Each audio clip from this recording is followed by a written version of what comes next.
Hey folks, welcome to another DevStream VOD archive. Before getting into it, I wanted to call out that the game is now playable. There's a link in the description, so please check it out and let me know what you think. And please consider liking this video and leaving a comment, because it really helps with the algorithm. Thanks. So I missed last week. Unfortunately, I got just like a common cold, I guess. It took me out most of last week. I mean, I only took one day off work. I probably took the wrong day off work in hindsight.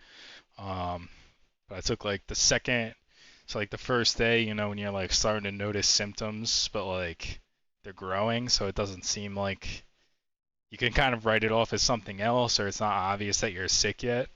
So yeah, that second day when I knew I was sick, that's when I took a day off work. Um, before I and once I was sick, I just wanted to get better ASAP. So I was just mostly like either sleeping or lying on the couch watching TV. I watched all of Oz, and I also watched Chernobyl. Oz is pretty good. Would recommend. Kind of brutal though. 90s prison show on HBO. Anyway, so last time on stream, what I did was added. Here, I can go to the sandbox level to show it. Added visual feedback to try and make killing things feel better.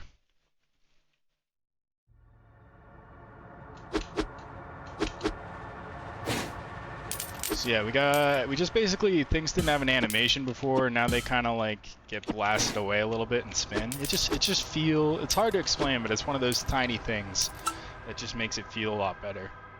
And we did that for all the enemy types that we had in like the main levels.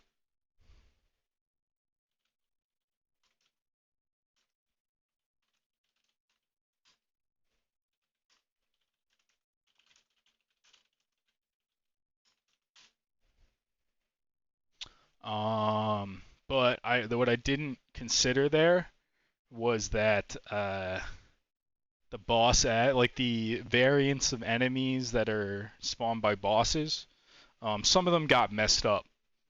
Cause I don't know, I'm sure anybody remembers, but we basically deleted a bunch of animators and stuff and animations, um, because we were instead gonna rely on programmatic stuff.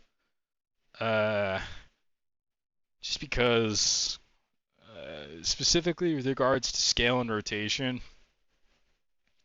if you have like an animation that's modifying it, then you can run into trouble trying to have other stuff modify those properties, uh, like in scripts and stuff. Um, because the idle animation like has an implicit locking of that property to like its identity value. But yeah, but since we upgraded that, changed that for enemies, but not boss enemies, we sort of like got rid of the in between thing, but didn't replace it with the new thing yet for boss enemies. So I managed to do that. Then like yeah, last week I was just mostly sleeping. And then yesterday, where I'm like kind of on the upswing, I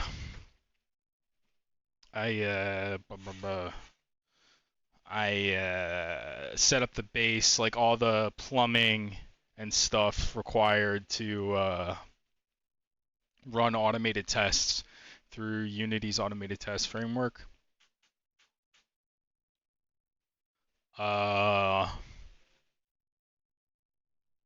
Which basically it had to do with like getting the test package and then also like moving the code into an ASM def, and then it had to like properly declare all the various dependencies.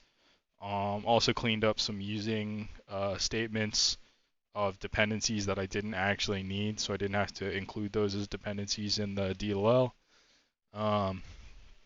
But yeah, where that leaves us now is we have just the most basic possible proof of concept test here.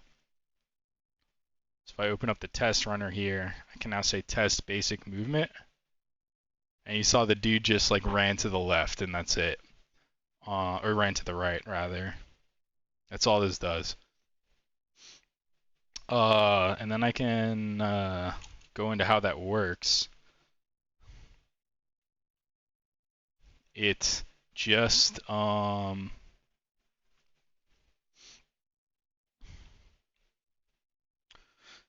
you have the ability by inheriting, or what's the word? Inheriting, I think. Yeah, inheriting from input test fixture here.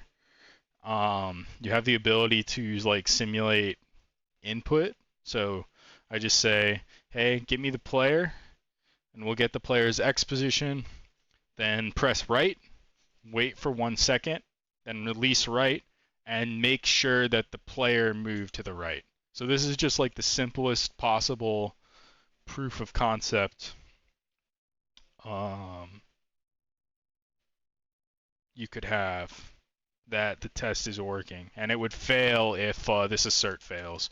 So let's say if I say I actually expect the player to be at the left at the end of this test, and then we go back to our test runner and we try and run our test again, it fails. And then we can go to, I think we can, yeah, see in our test runner window here, it'll say like, hey, on line 47 of this one test, you failed your check.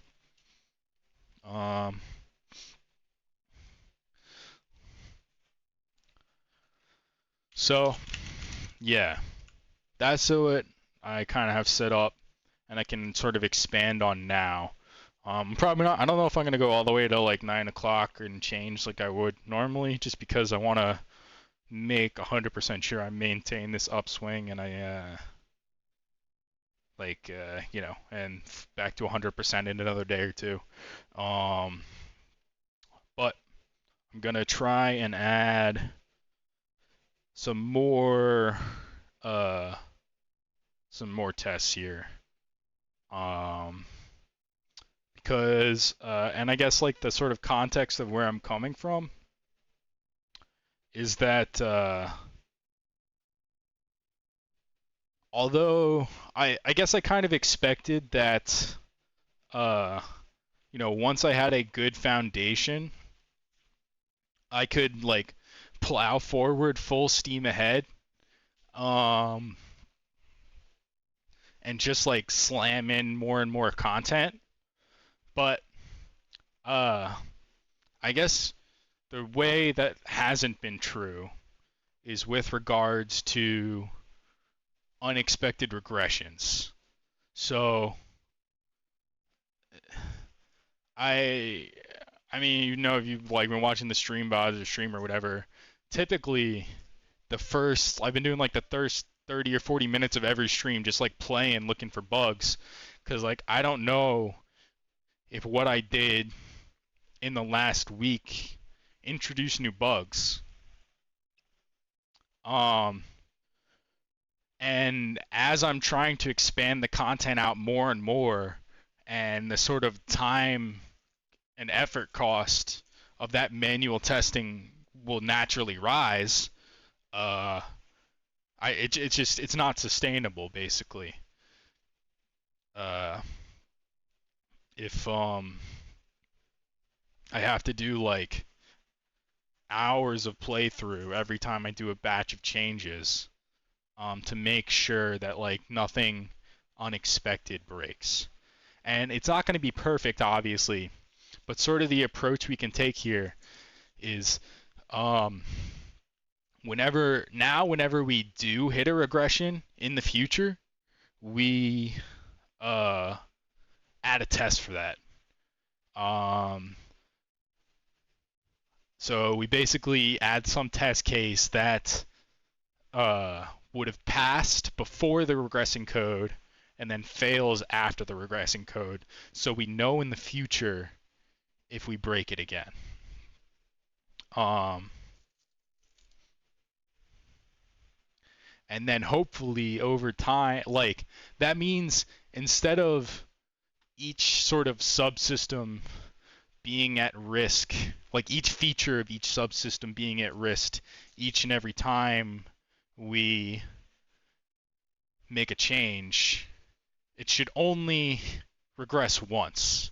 And if it regresses in the future, we'll catch it right away when we can just basically run our automated test suite right before every commit.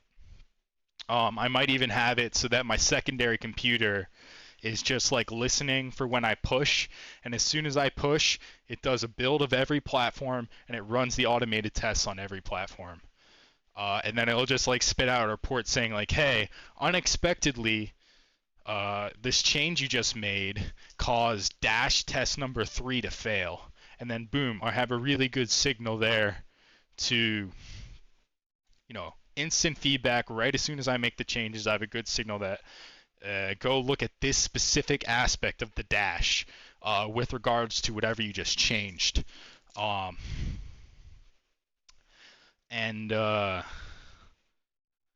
so it should remove the need to like do 30 minutes to an hour of like playtesting every single week, and I can just focus on developing, is the hope. Or maybe it'll be 30 minutes to an hour every week of like playtesting for the next few weeks to sort of find regressions. But then as we like build up that suite of automated tests, like I was talking about, we can eventually no longer need to do that. Because, we only have 2 levels here. We're shooting for 5 levels. If it takes me about like, if you say like a fair amount of testing is like 2 to 4 playthroughs, and like in the grand scheme of things, that's not even that much testing. That's taken me like 40 minutes to an hour. We can expect that to take 2.5 times longer in the future. So like, it's just not sustainable if I need to do like 3 hours of testing every single week for every single batch of changes. And that's why Unity has this automated testing system, so that for exactly the sort of problem I'm describing. Okay, so these tests I have planned out for today aren't especially complicated. To be honest, I don't really expect these things to regress. But I think this is just a good way to get started, and a good way to get started and familiar with the test system, and just build up like a nice baseline to go with. Okay, so let's get going. We're going to start off with basic movement, where we already have this as like our proof of concept test here. I'm going to also go to the test. I think it's called test simple is the name of the scene.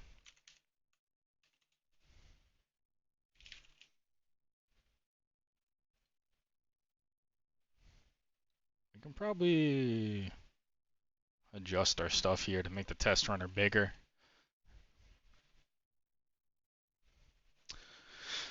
Okay. I wish I could zoom in, but okay. So let's rename this one test horizontal movement, and let's make this like a little bit. It's still going to be our dead simple starter test here, but we can make this slightly more what's the word, complicated, where instead of just saying I expect your x to move, your x should actually, what is the friction equation?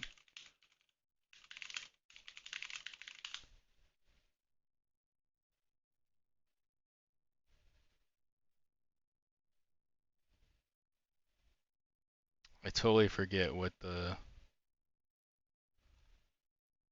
okay, it's just, mg. I mean, I think it should be obvious, right? We'll have it spit out values and stuff, and see. But my idea was like, okay, instead of just greater than, it should actually be specifically the time we waited by multiplied by the speed. So we can have something like const float m or m player. Do we not have, or I guess speed? M player get speed or get component player. What is the player's movement called? Player controller dot move speed.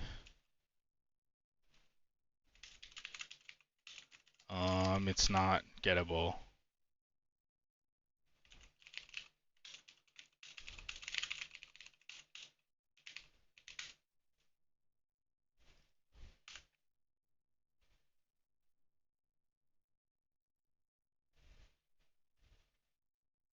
Oh, yes, it is gettable.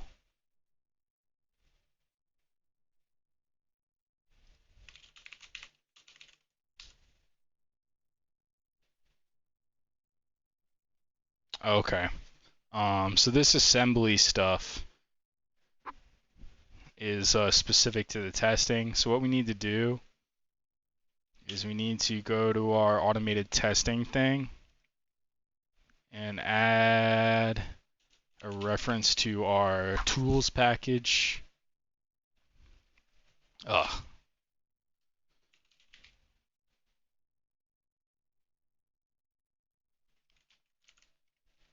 Right? Oh yeah, and then save. And then it should be happy. That's fine.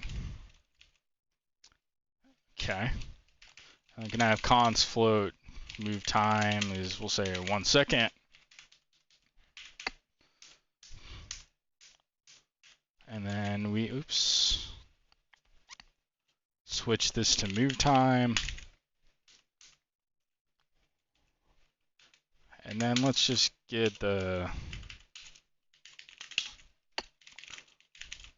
delta x is equal to this.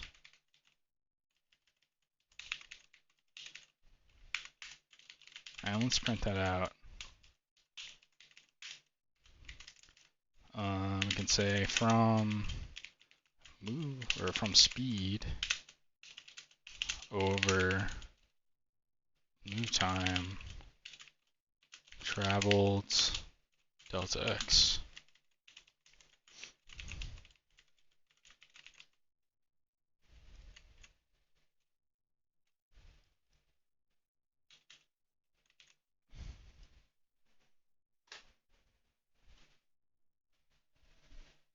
Oh, we gotta actually run the test.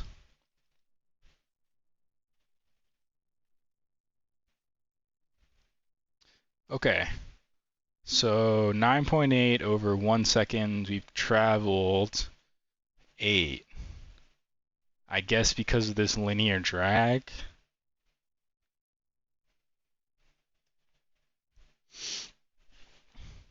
But I guess I want to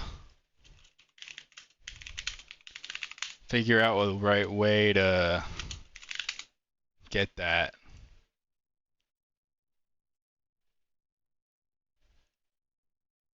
Its velocity is apparently this.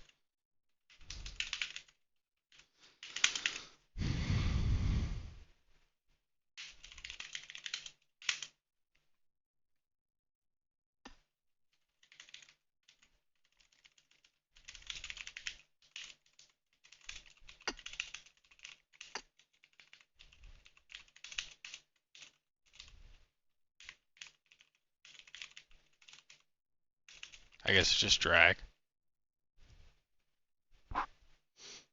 1 minus delta time times drag. So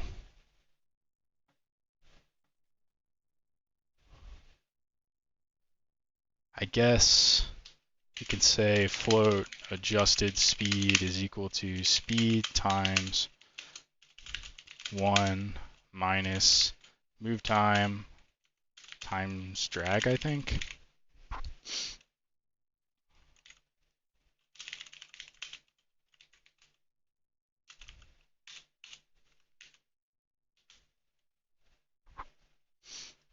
Let's try that. Does that give us roughly the number we expect? No, not at all.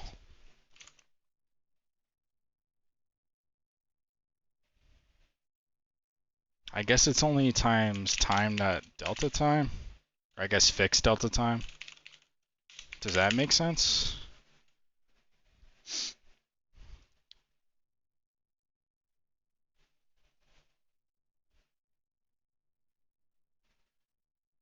Not really.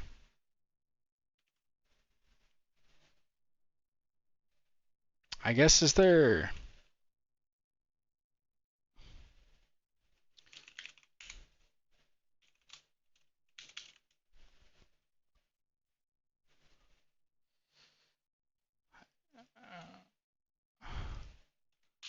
I guess...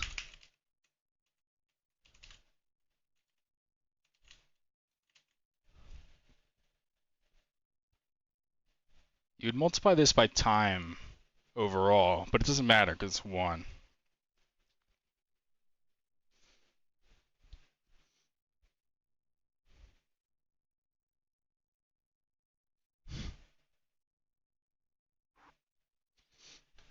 There must be acceleration that I'm not considering here. I think there is. Let's take a look at that. I don't want to get this perfect. Oh, I forgot grounded.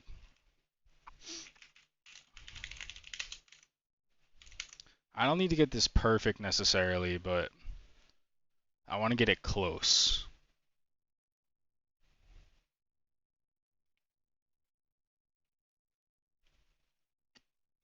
Oh, is it the gravity scale that matters? Maybe?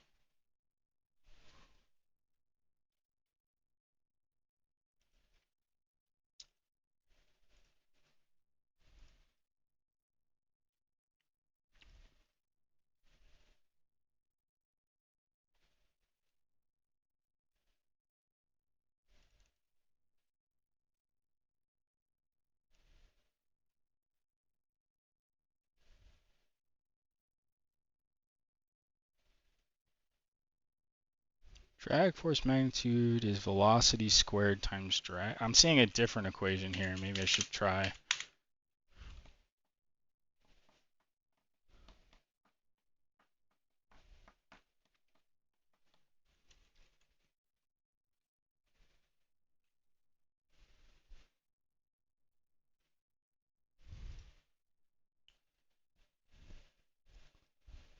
I guess I should say while float move timer is equal to move time, and then while move timer is greater than 0, wait for, say, move timer minus equals time dot fixed delta time, and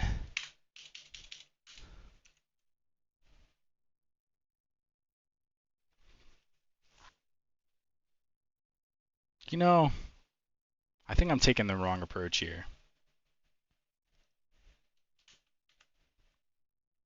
Let's look for our acceleration.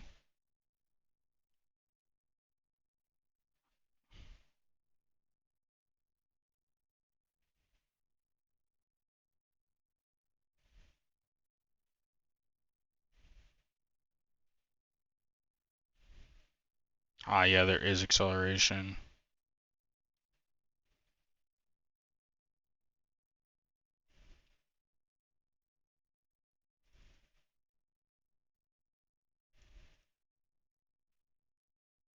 Why don't I cache this?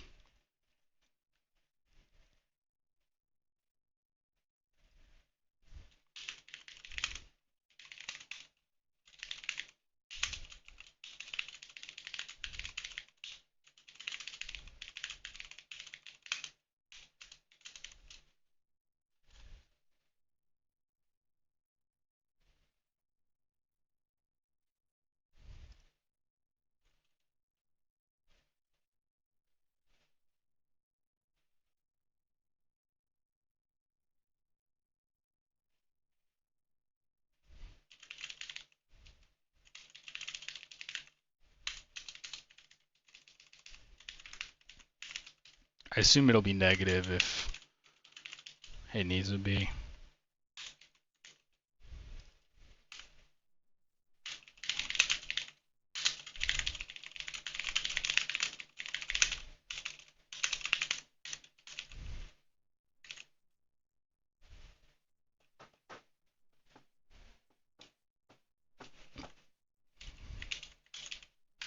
Let's get the PC as player controller. We don't actually need the speed. Instead, we're going to do, say, float expected movement is 0, and expected movement plus equals PC get movement this frame dot x.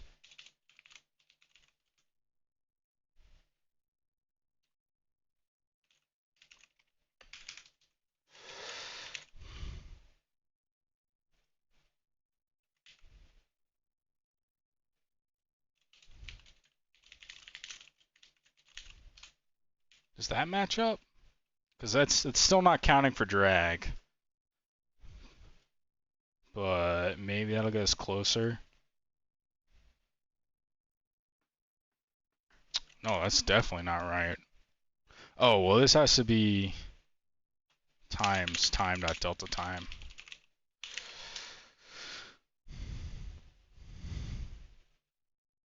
And I think this isn't actually necessary. I think this wait is making every frame take twice as long.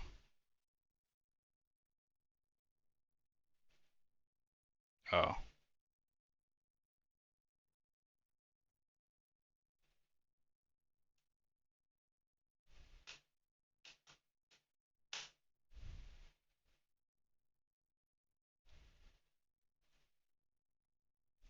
Maybe I do need this. I guess it's a coroutine.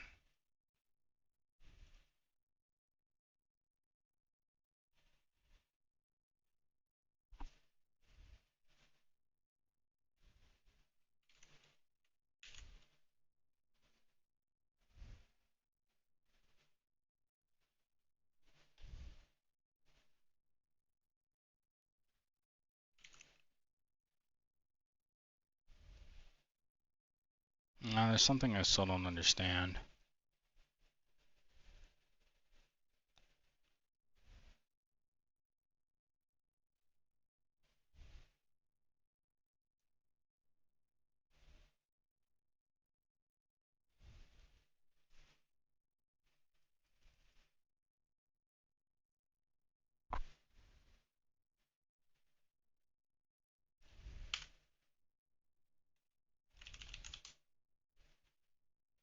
Because I guess this is force.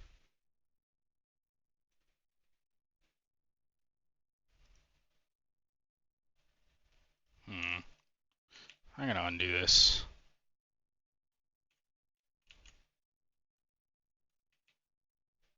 Let's go back to the beginning. I don't like anything that I've done here.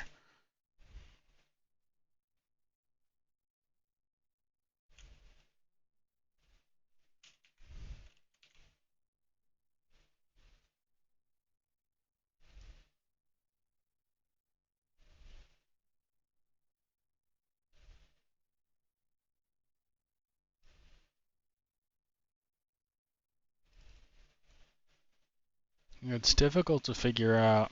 I mean, the answer is here in this function, but what is...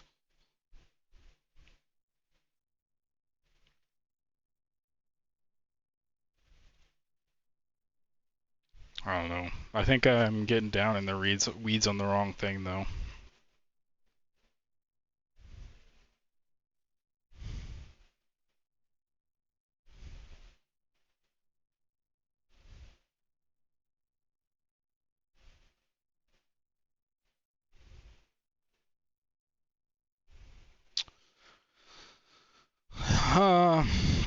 I gotta pee. I'll be right back.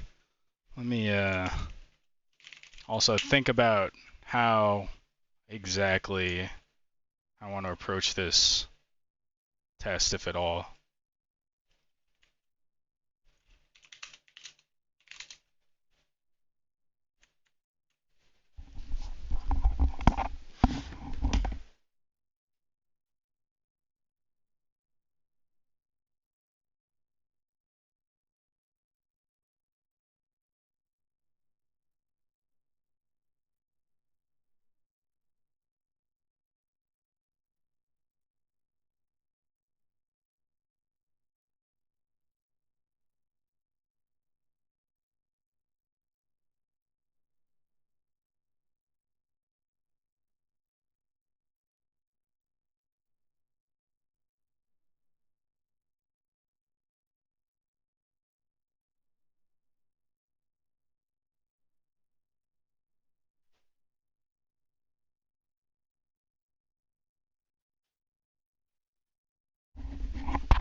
Okay, so what I thought of is maybe the times here.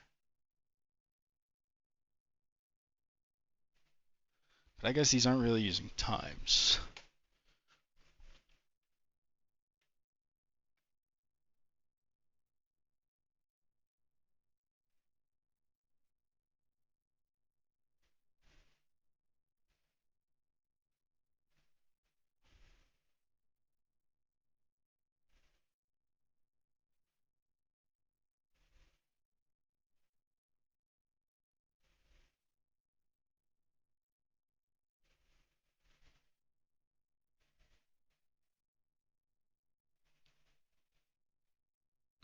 Maybe I can get its acceleration.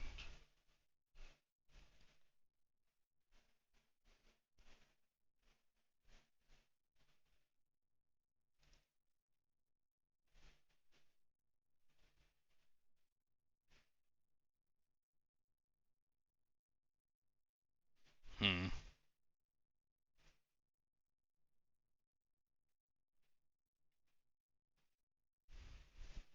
I think getting into the weeds on making sure I go whatever exact distance is probably a bad idea. Because I don't think it's something I'm likely to regress by accident. And it might be annoying in the future if I do want to just like tweak the values. So,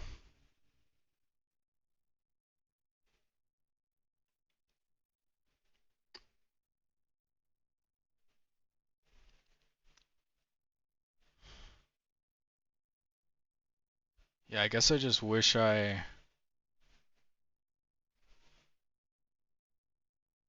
Is it a matter of this velocity power, perhaps?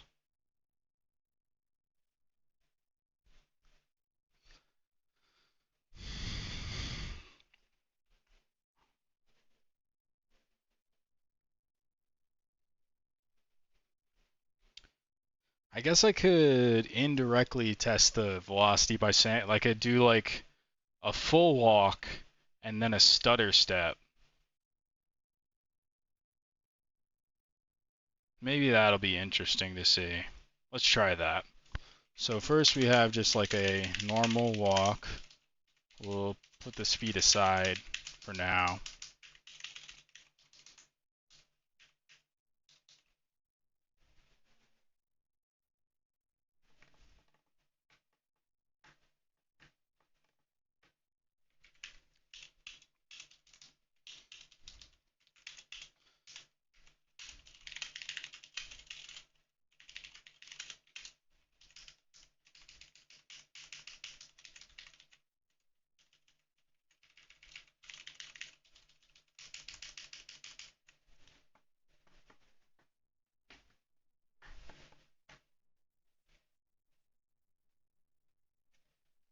So this should be greater. Also, I want to move the guy over, I think. You start at like -3, -4, -10, -8. Okay, so it's this minus this.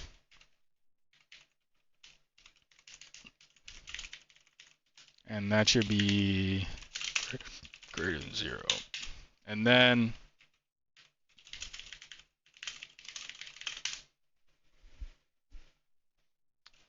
we say we'll transform the player back to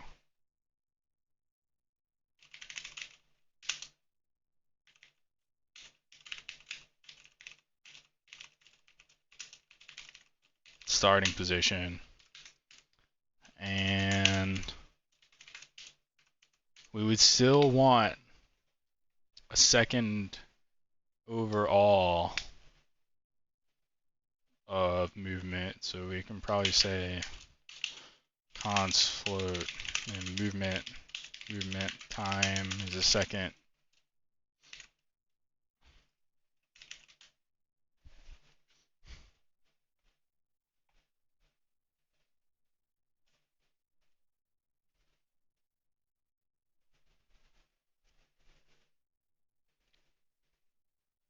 And then we would do the thing we were like doing before, I guess, which we would say float movement timer is equal to movement time, and then while movement timer is greater than 0, movement timer minus equals times fixed delta time.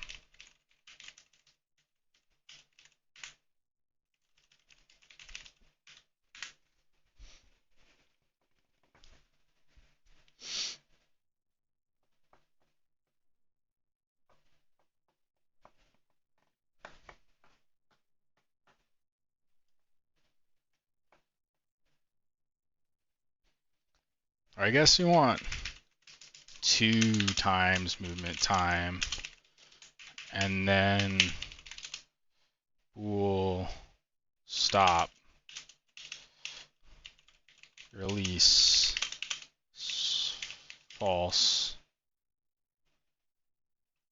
and then we press, and then if be release, actually, we'll just say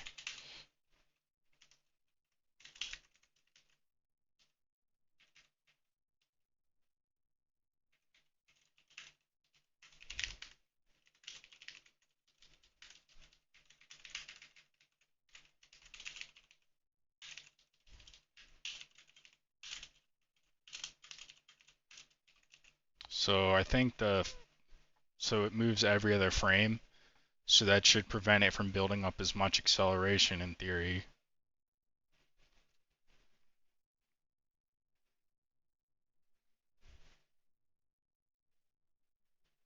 I think. I don't know. Let's run that, see what happens. Oh wait, we need to also yield turn wait for seconds time dot fix delta time.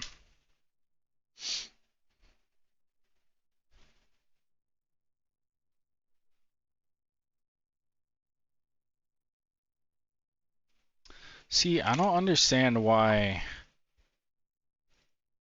it seems like, I mean, you just saw it here. We can do it again. What's wrong with my while loop that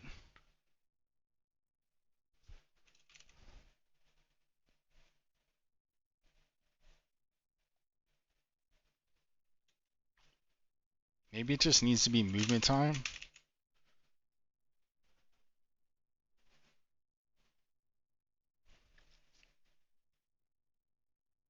No, it still seems like it's a longer duration. Let's we can test that actually by saying debug log time.time.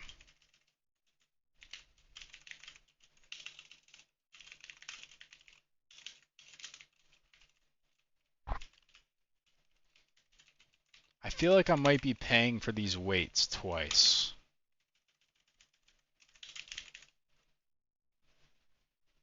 Or maybe there's some interaction with fixed delta time I'm not understanding.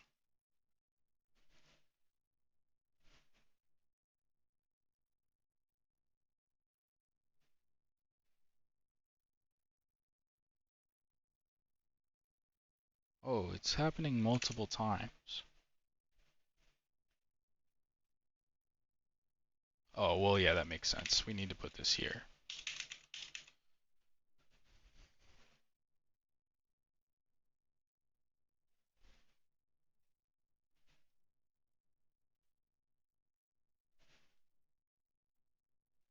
See, it ends up being 1.2, like 1.3 seconds. And I do not at all, like, that's not double. I don't understand why that would be. Is it, I mean, fixed delta time is like a 60th of a second. That can't explain a whole 0.2 or 0.3 seconds.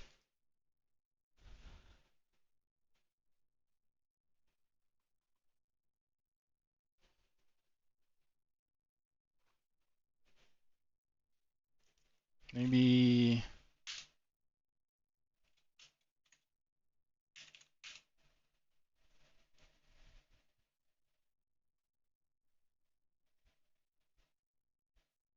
What if I put delta? Does it fix if I put just delta time? That's the question. Come on.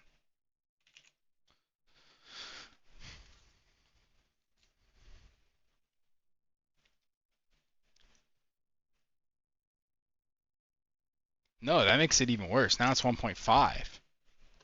See, you've got 1.1 to 2.6. I really don't.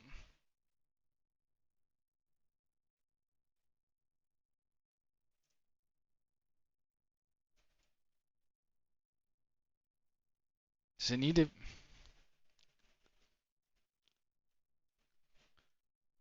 What if it's? I guess if it waits, if I am double paying for the wait,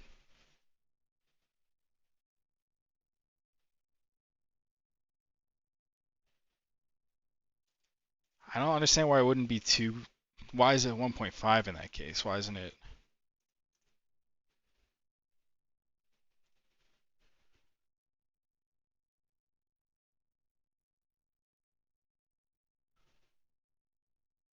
Hmm. Yeah, there's something I'm not understanding here. I feel like I'm in better territory here though because I'm learning something about the framework that I don't understand. Okay, that makes it closer. That makes it 0.89 seconds, but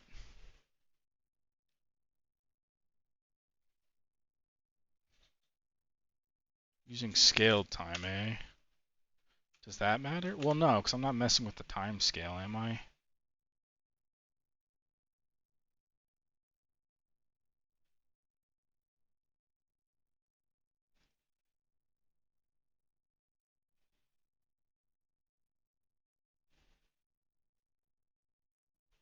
I really am stumped about what I'm not understanding here.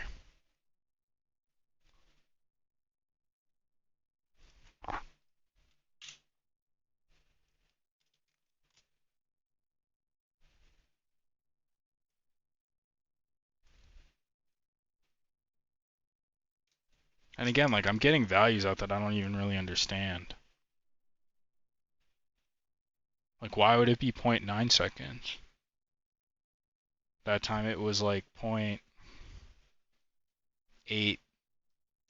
or I guess 0.75? Because I guess it was 1.5 before. So what I expected, I don't understand. I think this will give me the correct result, but I don't understand why. Yes, it's one frame off, but that's fine. That makes sense. Um, but why is that?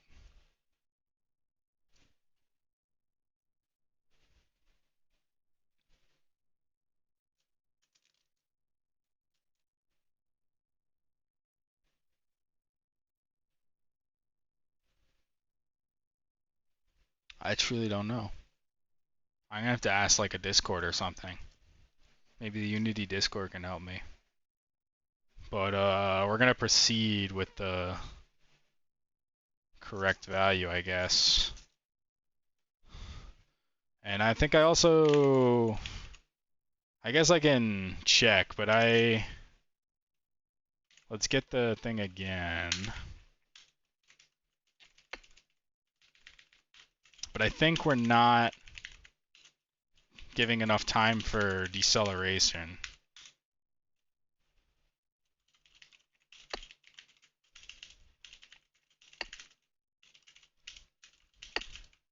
For it to actually have a significant effect.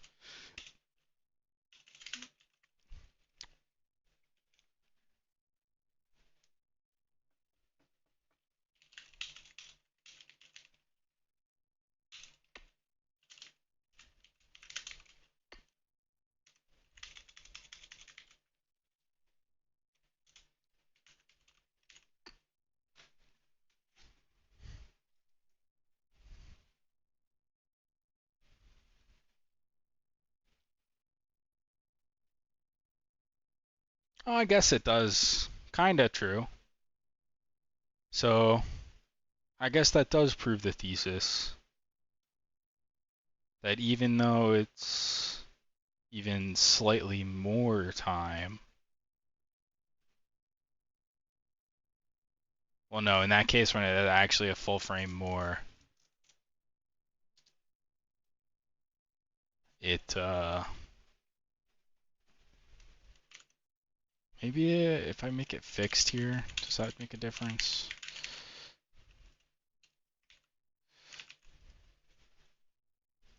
Or does that give us off even more? I feel like I'm guessing and testing, and I don't understand like truly what's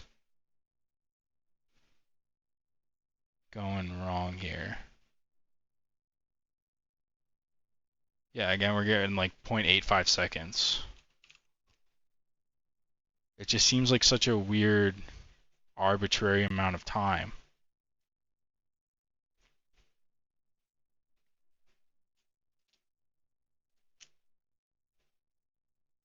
What if we don't wait? We just say yield return null. Like, I guess that's not adding any extra weight in there. No, that needs to happen.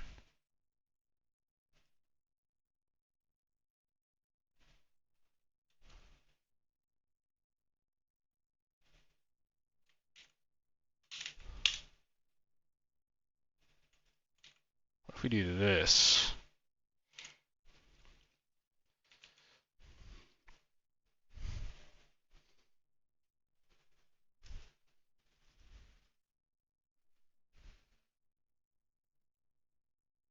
No. So I guess without that weight in there, it just is like spamming every other instant, like every other CPU cycle. Press release, press release, press release, and that's not actually lining up with a frame.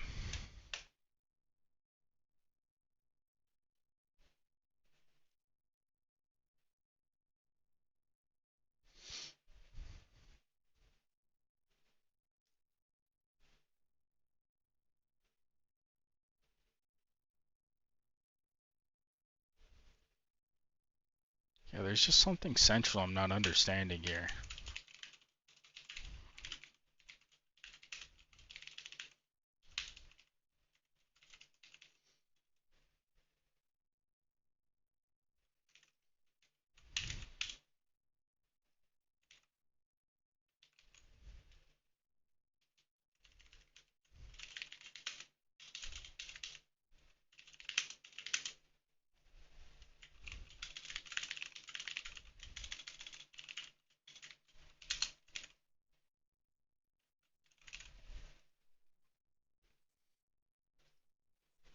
So we're just gonna keep spitting out information until we understand it.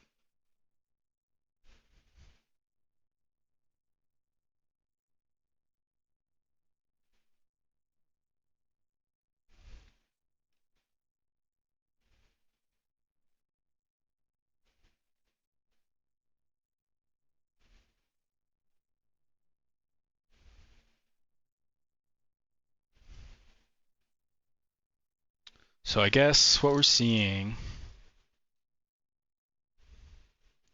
is there is some difference here between the amount of time that passes. Even, and this is doing 1.5, so this doesn't, let's just give me the raw truth.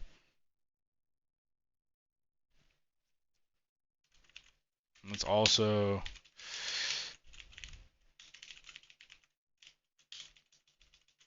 just spam me with all the info.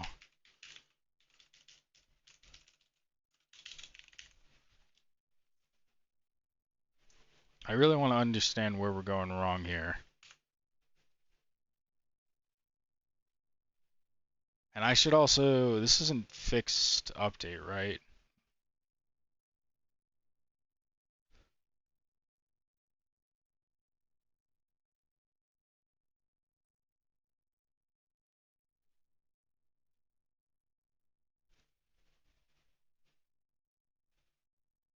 Maybe not.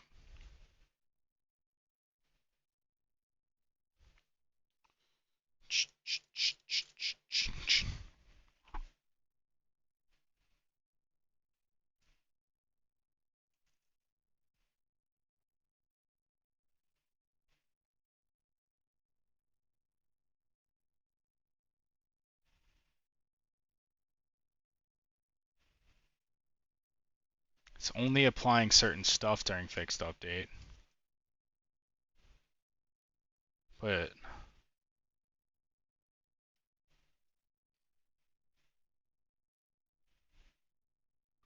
I don't see why it should matter.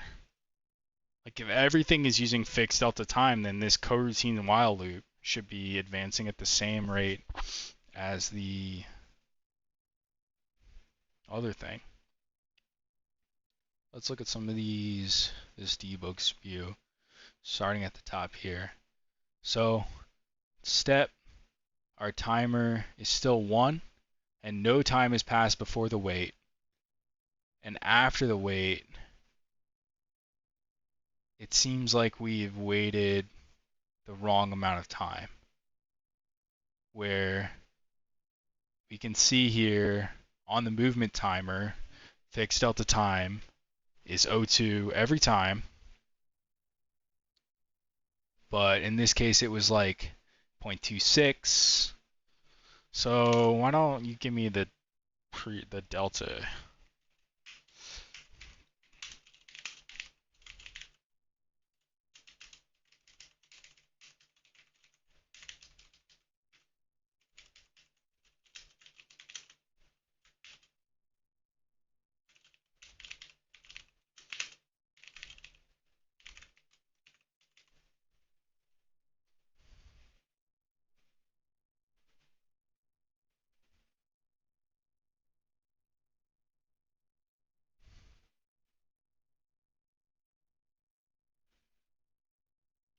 Okay, yeah, see it's like 025, 024, 024, 026, 023. I guess why is wait for seconds is waiting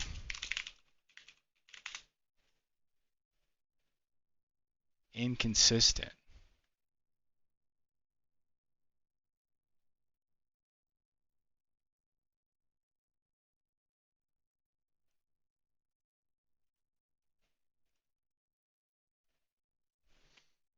Maybe wait for... Oh, you can wait for fixed update? Okay, I still don't understand what's going wrong here, but I think that should synchronize everything, hopefully.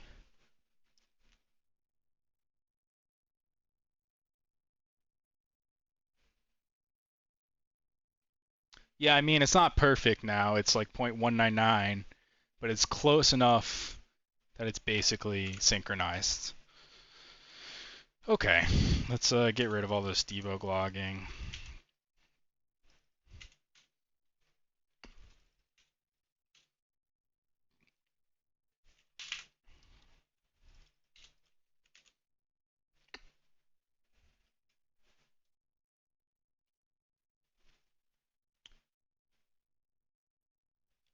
Actually, I shouldn't have got rid of all that. I want this last bit here.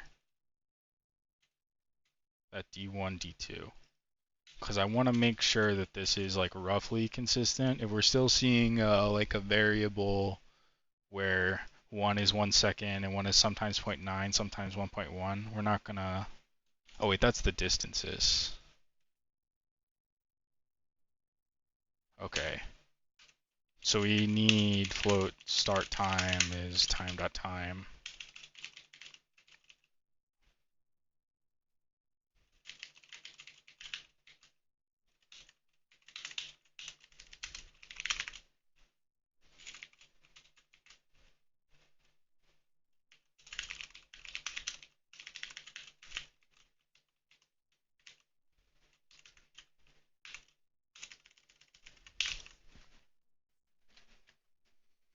So this is not very close to 1 second. It invalidates the idea of the test. It's 1.01. Is it 1.01 every time? 0.06. So it looks like it's slightly over 1. Because I guess it's... Actually, you know what we can do? Is we just won't be perfect timing since relying on fixed update. We can just divide it by this.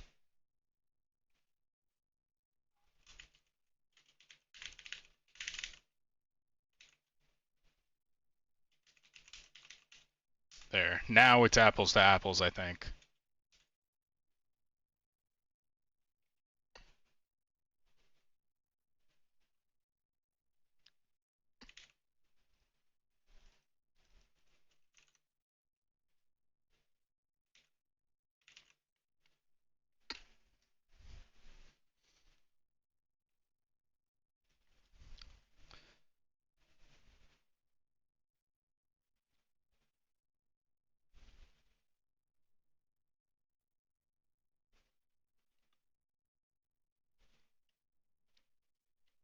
Yeah, and now I guess what we're seeing is more consistent, lesser distance.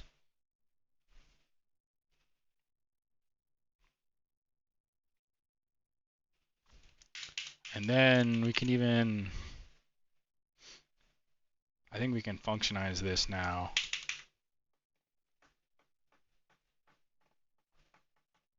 Where you can say private, high enumerator,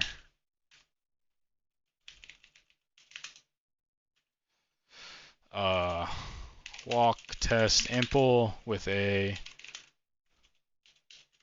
or I guess I can say horizontal movement impl with float start x,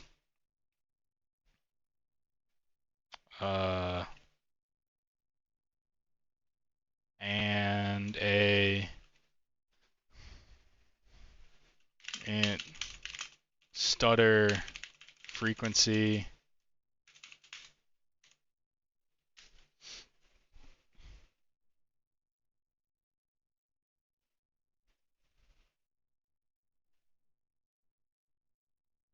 and I guess out distance, out float distance. And I move the movement time to here. Technically it should be k movement time. And float this, or I guess distance equals 0. And then we take like this int stutter count is 0. And then if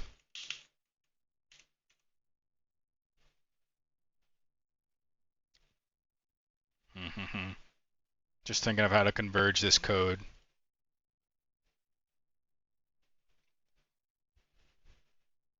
I guess, yeah, we still want to set initial pass.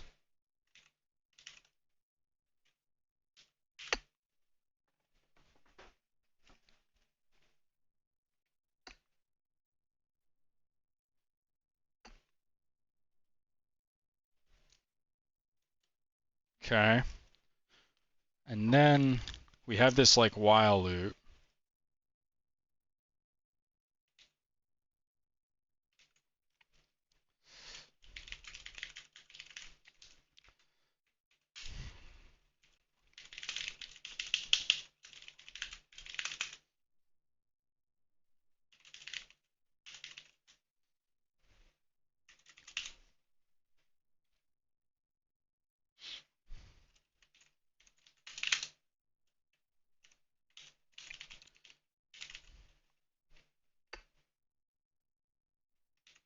At the bottom, we wait for the next fixed update.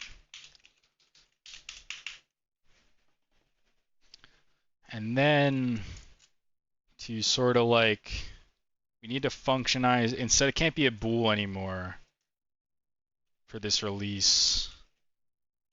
So int stutter counter, we'll start it at 0.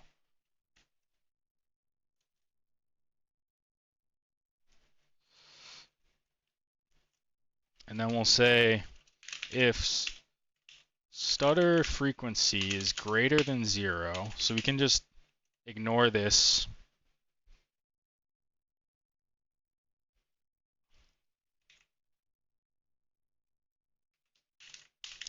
press at the beginning, release at the end, regardless.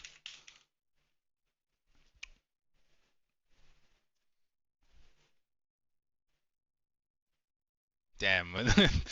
I don't think I ever got to this level in Risk of Rain. God damn, this goes so hard. Is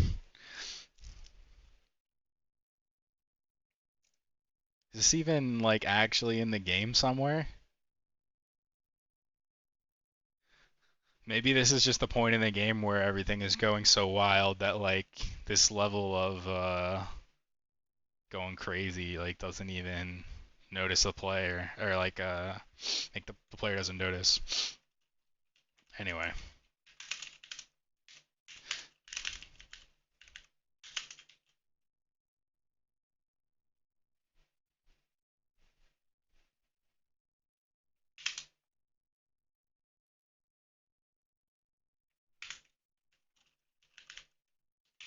So basically, once the stutter counter exceeds however long you're supposed to wait, you can hit right again. Otherwise, you're going to release it.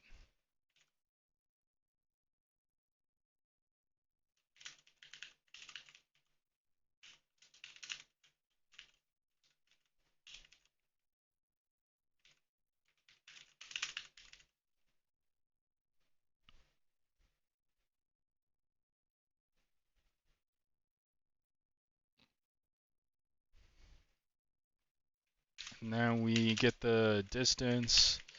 So here, let's add some comments here. Set initial pause. If should stutter,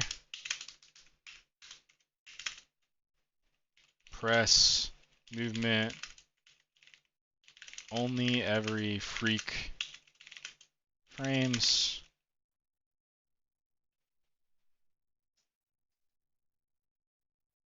And then we want to, it's the movement time times the stutter frequency. It just didn't matter in the previous one because it would have been 1.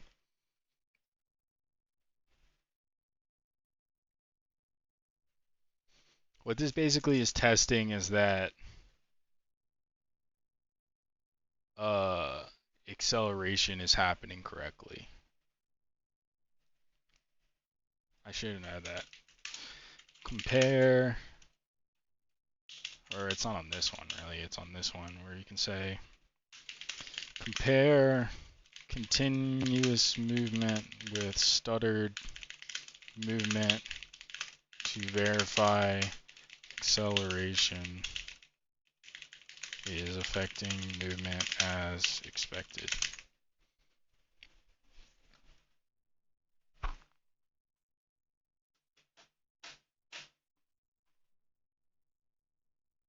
And then here we say distance is equal to and player transform position dot x minus initial x. What was it? Start x.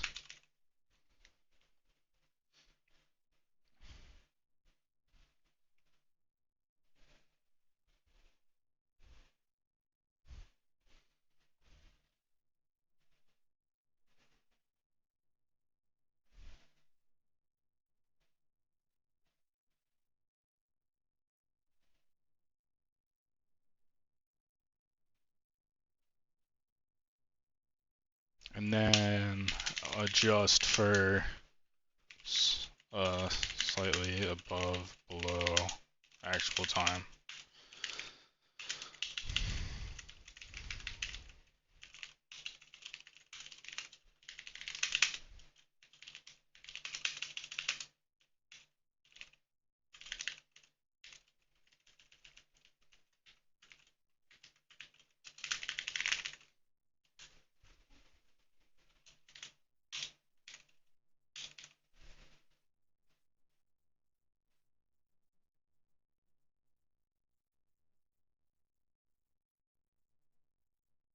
And then we can get rid of all this, I think.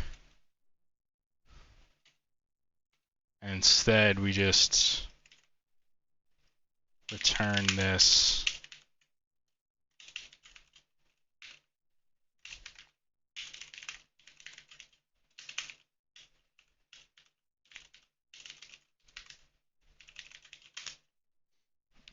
starts with 0, and then we can say float normal distance right.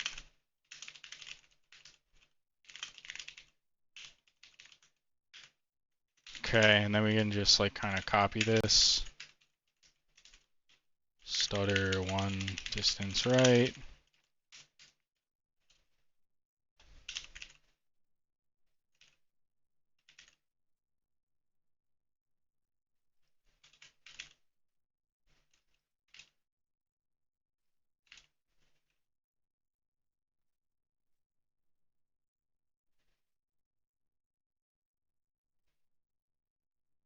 Am I not allowed to do this?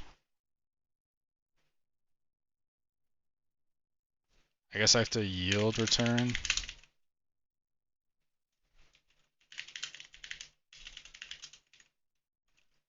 No?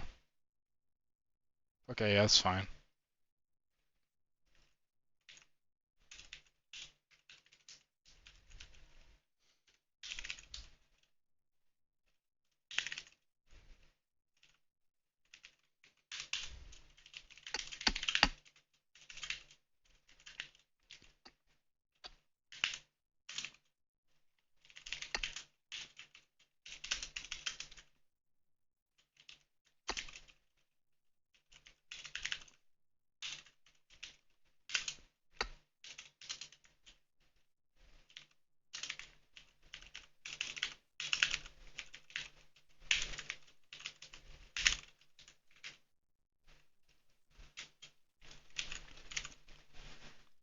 Good. Iterators cannot have ref in or out parameters. Okay. What do I do about that?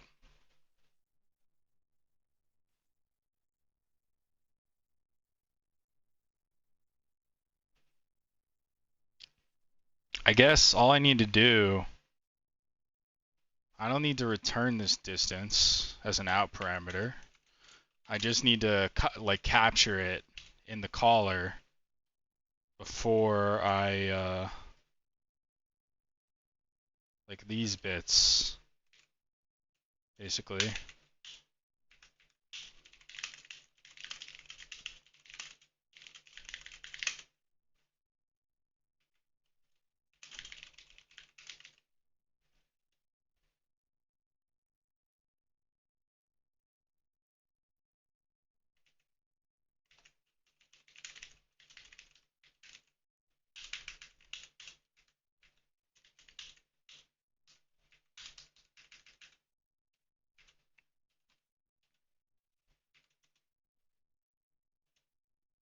And then I just do the same here.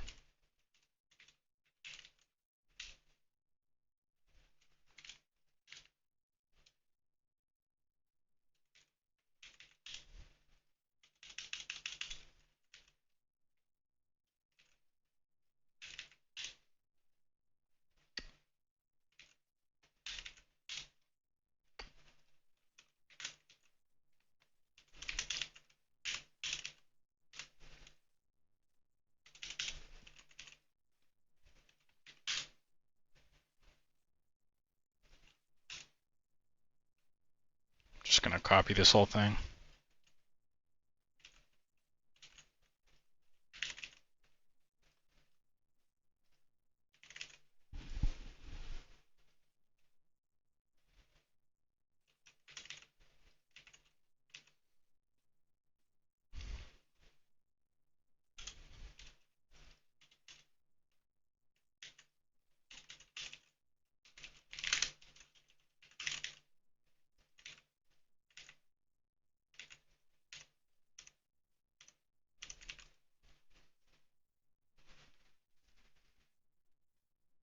Okay.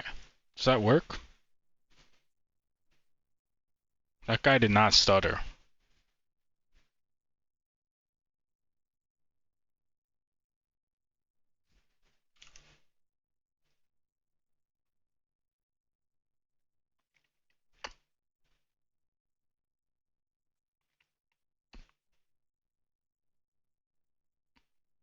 Why is that? This isn't necessary.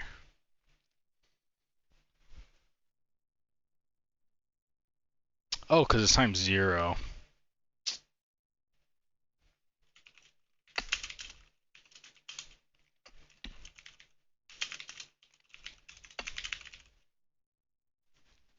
But also, I don't think that stutter code actually worked. But we'll see. One thing at a time. Yeah, that guy is not stuttering. He's just running for 4 times the distance. But for some reason, it thinks it worked. Why is that?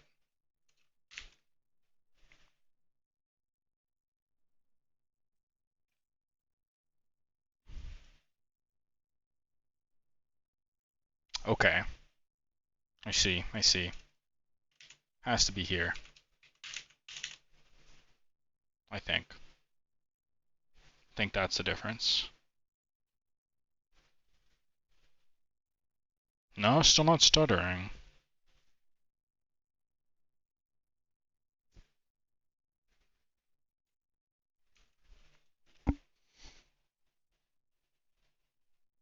Oh, alright, that... Yeah. This is what we want.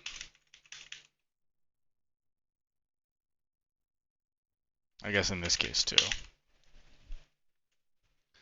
But basically, we were never getting in the 0 case because we were always incrementing off of it.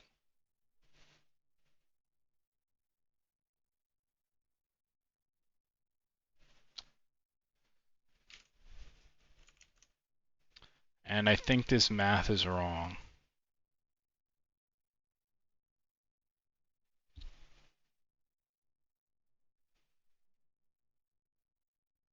Oh, you know why it's smaller? Because it's dividing by the time. So what actually, if it's going to divide by the time, who even cares? Does that stop being a valid test if I don't divide by the time?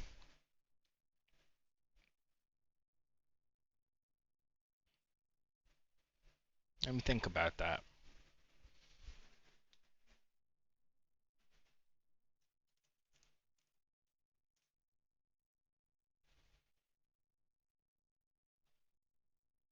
Because the idea is you still have the same amount of frames of movement.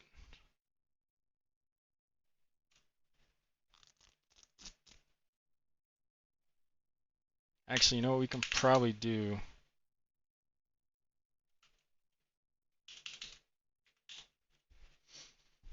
Why don't we just get rid of this thing, get rid of this, and instead implement the stutter here with like how long we wait, perhaps? Where we can, instead of a stutter counter, we can go back to B release, this false, and then we say, we do movement time to minus equals fixed delta time. Right now, I think we still are going to need a counter if we're going to want to do once every.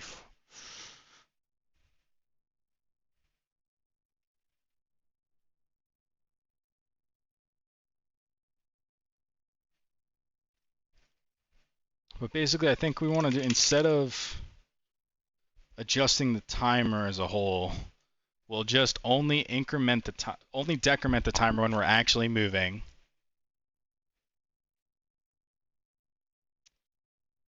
No, we can't do that because that's going to mess up the wait, the duration thing. Maybe we don't have to divide by duration. Let's see. Let's try that.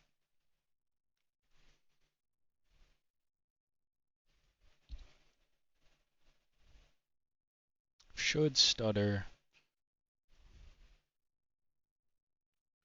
So let's release it.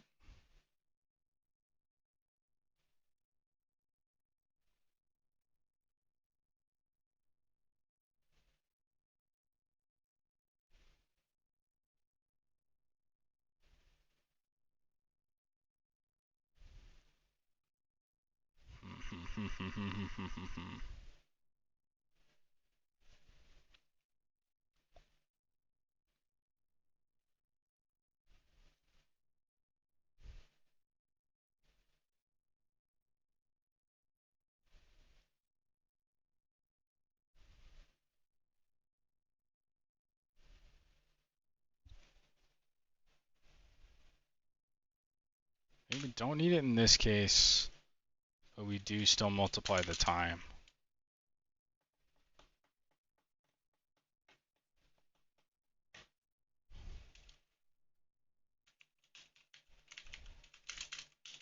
Is this right? Because you're still getting the effective speed. I think it should be fine.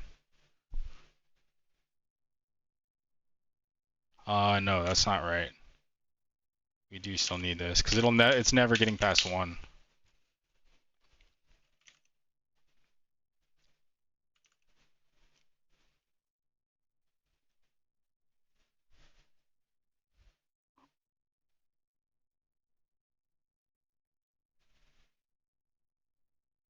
It's fine. We just can't fall off the edge, and it's still a valid test, I think, because it's testing for basically test the velocity.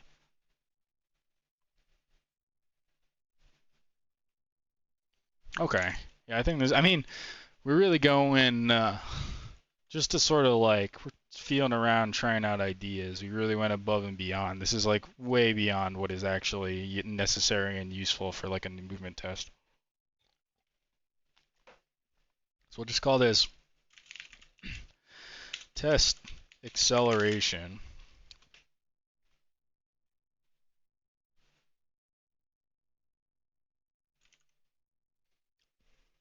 And then the last bit of this would be that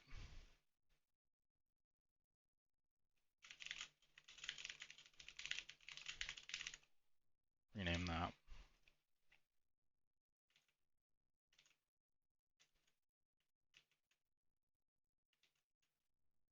that first of all, the smallest distance should be greater than 0.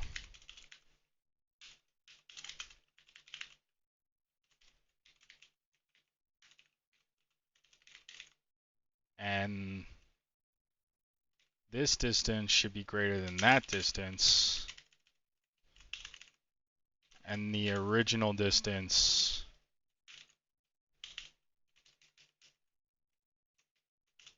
should be greater than that distance.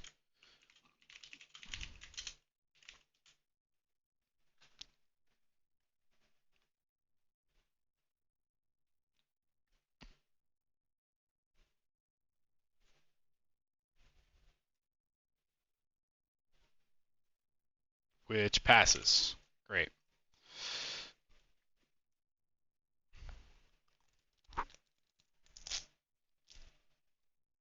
Okay. As another movement test, we can try listen to jump holding. We can finally cross this off. Listen to jump holding, we should have a jump horizontal dampening. So this should be simple. We should unity test jump horizontal dampening, where basically we'll press. Well, first I think we want to do this just in case.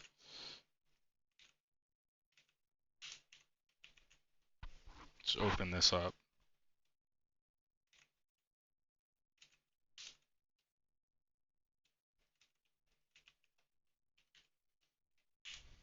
And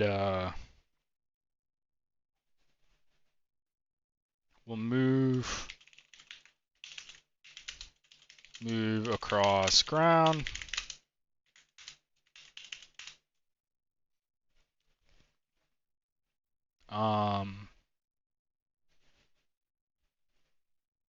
So that's press keyboard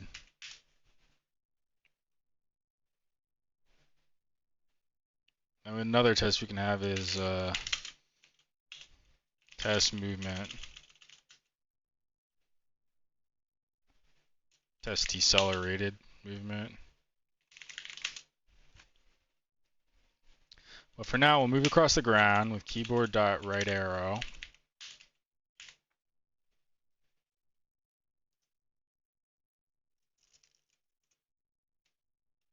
And then we yield return new wait for seconds of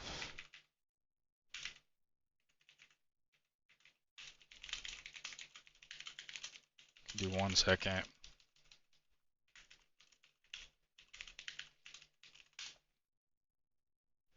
And then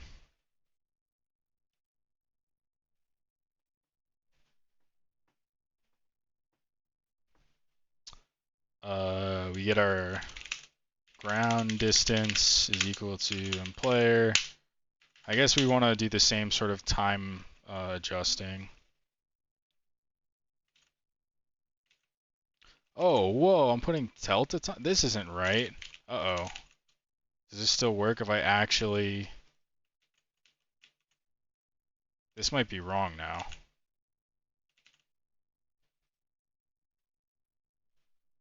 Let's see. Comment this out for now, because we might have broken the previous test. Or never had it right.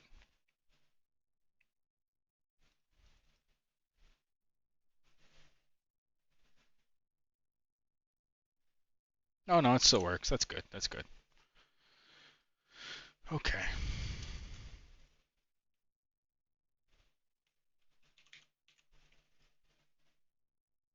Okay, so we move across the ground.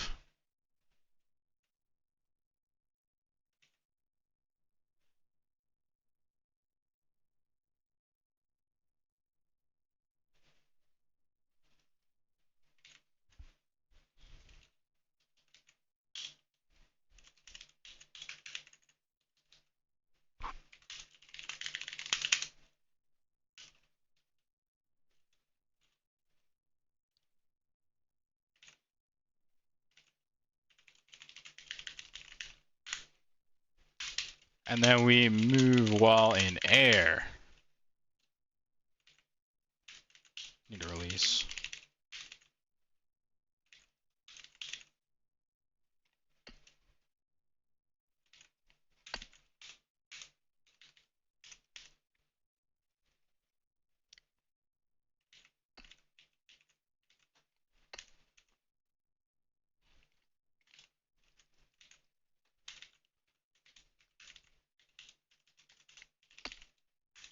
So we'll jump, then we'll hold right, and wait for the wait time.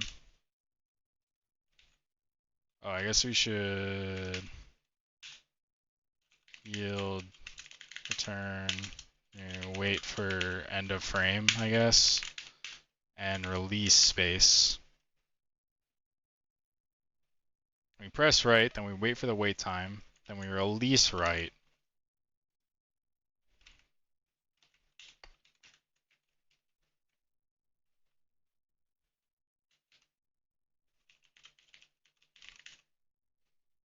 And then the ground distance should be greater than the air distance because we move it a coefficient while in the air. Let's try that out.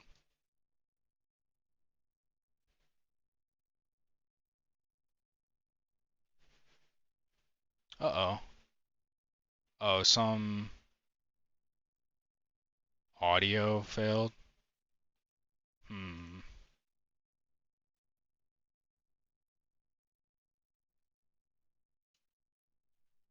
Yeah, I guess that makes sense. Because I think the jump, instead of, yeah.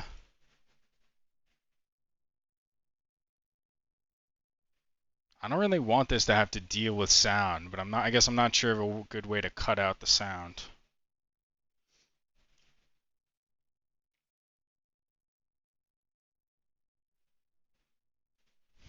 So let's see where that's happening.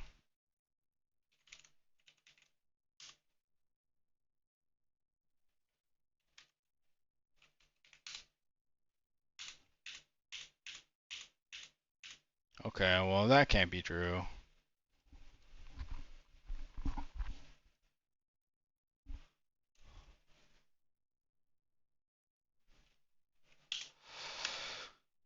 Where's the player sound?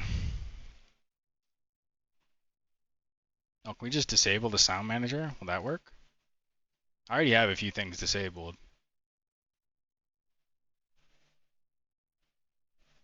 Oh, cool. Yeah, that now works.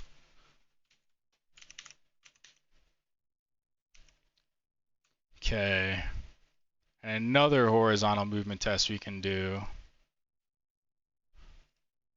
is test deceleration. So copy a lot of the same stuff here.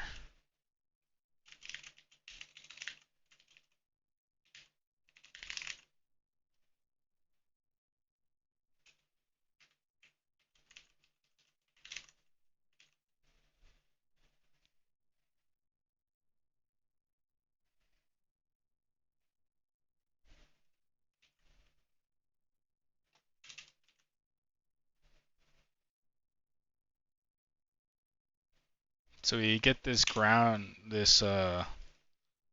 continuous, or I guess we can call it just right distance. And then we first move right, then move left. Well, actually, we don't even have to like teleport. We can just go left. We go left for the same amount of time. We should have slightly less distance in the leftward direction.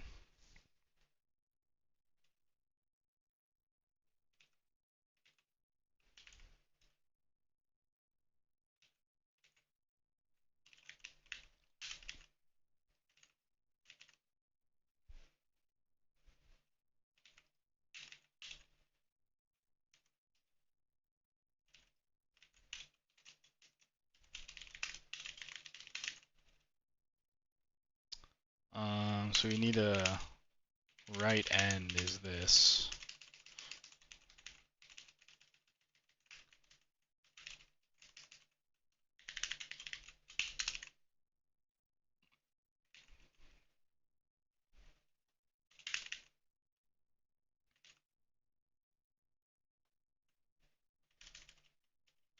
And to just keep it positive for simplicity,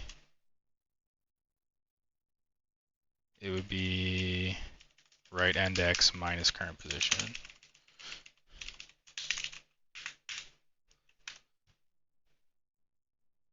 I guess these are technically speeds, but who cares? It's a little misleading to call them distances.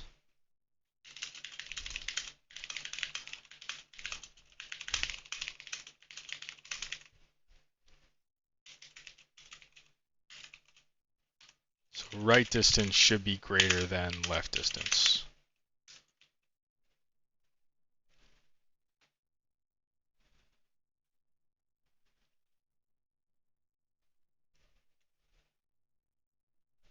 Why didn't that work?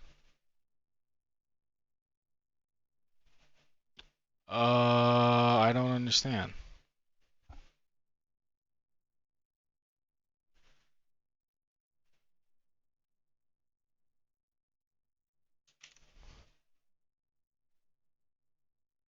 We released right. Huh?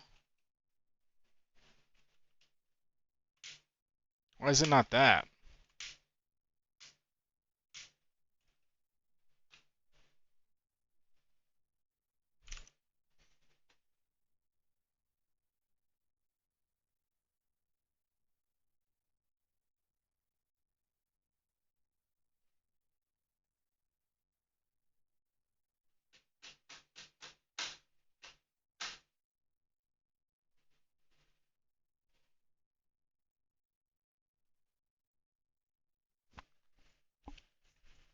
We stopped, but why aren't we going the other way?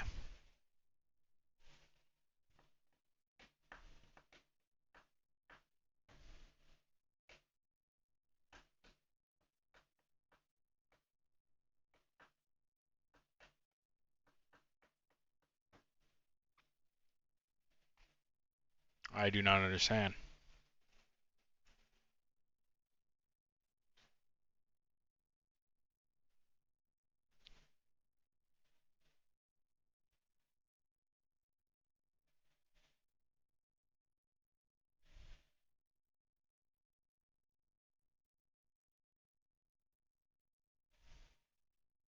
Well, do we need to yield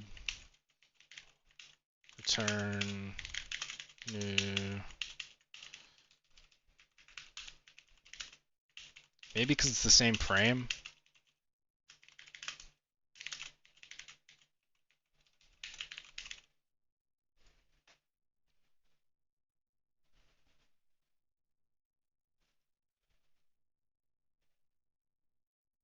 Why aren't you going to the left, you?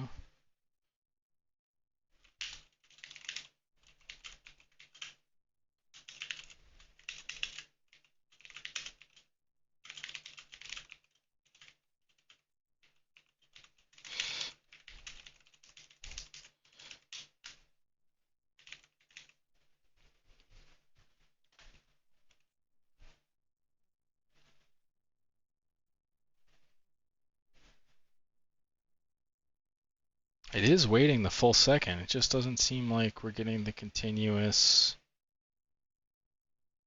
left. I wonder if in... This shouldn't be here, by the way.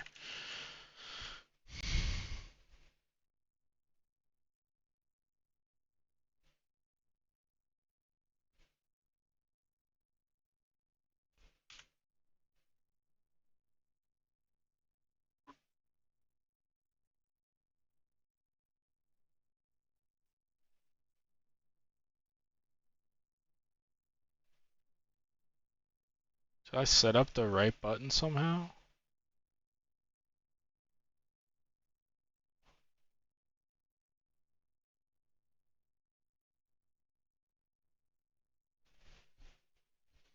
Because I think there's two possibilities.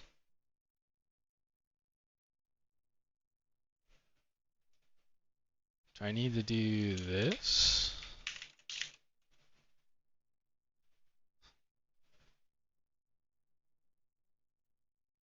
Either right is still being sent and canceling out the left, or what if I just, I guess like to test that I can get rid of this. Let's get rid of this. If he keeps moving right, then I know the release didn't go through.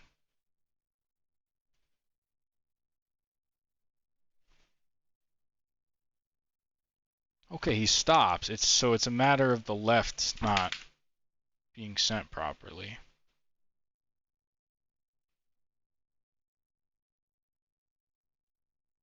I guess another thing I can test is if I never go right, are you able to go left?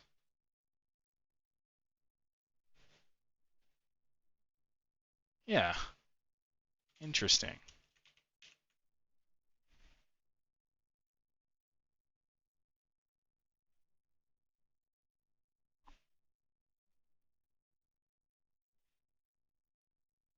Those things should be inconsistent. I don't understand why they are happen. Like, it should either be the case that right is continuing or left isn't working. But it seems like left is working and right is not continuing. So, as I understand it, that should lead to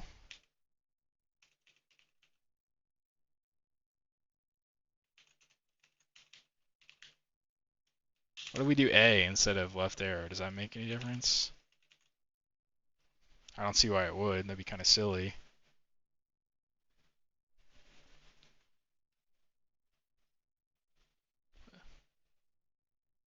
It does make a difference.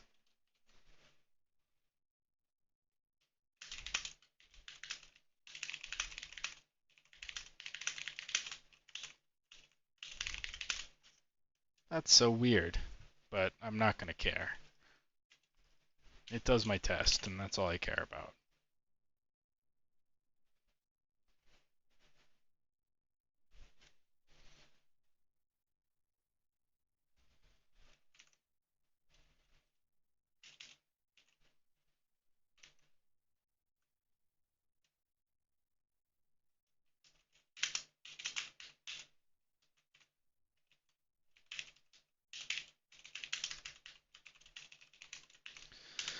Okay, so we have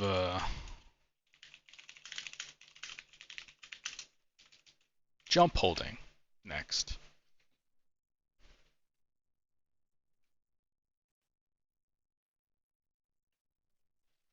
So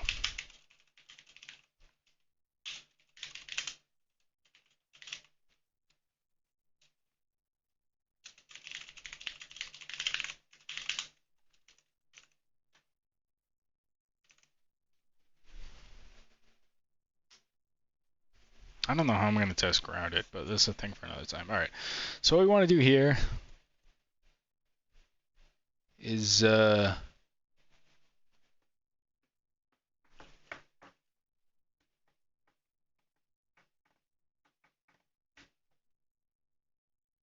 guess we want to wait. We want to basically do a little hop, then like little big, then big little, then big big, and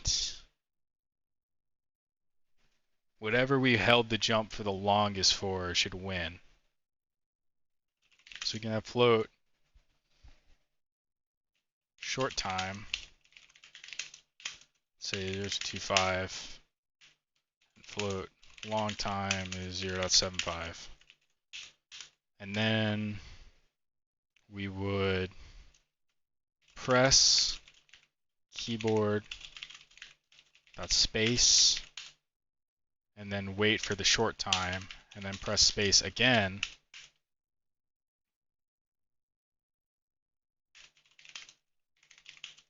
And then just wait a different amount of time. These can be consts technically.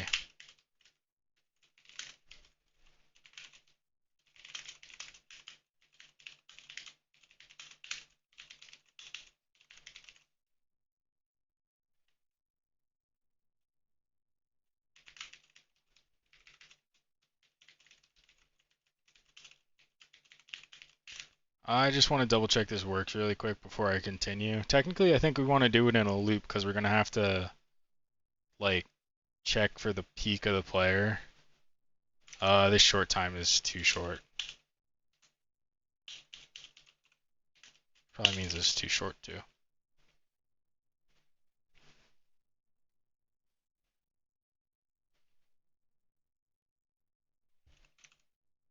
Doesn't seem like... Maybe I'm just under it. Let's just keep pumping up the time because it seems instant to me.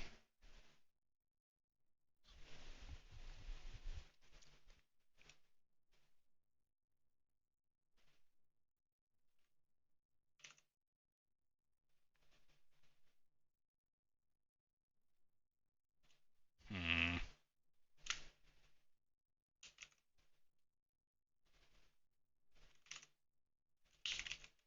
What now? Let's really just remove any doubt. No, it still goes, but bam. Like, quick. It doesn't seem like it's actually waiting.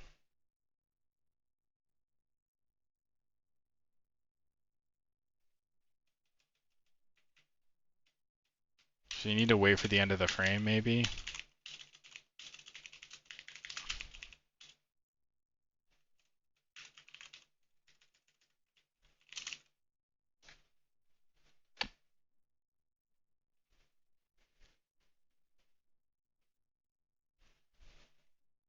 No, that makes no difference.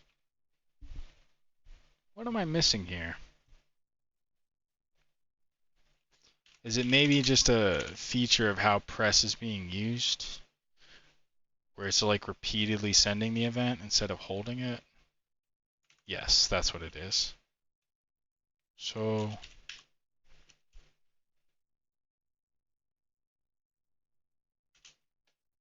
I guess what if we put the time here? Put it back to something reasonable.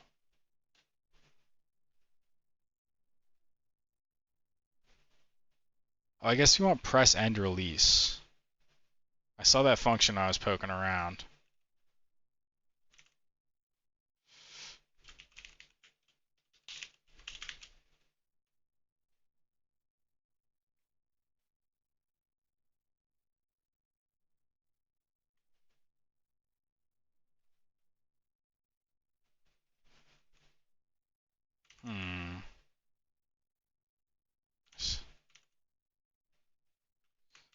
Still doesn't make sense with what I'm seeing.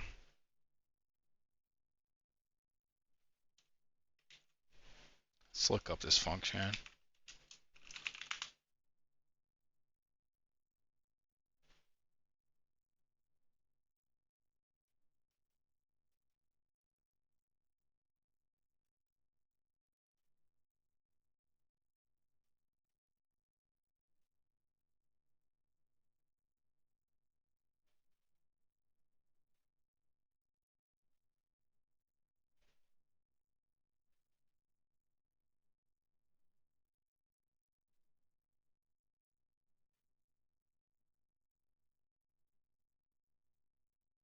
Uh,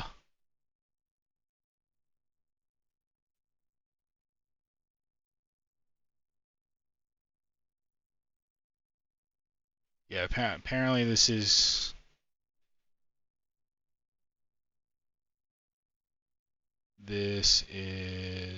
confusing a lot of people.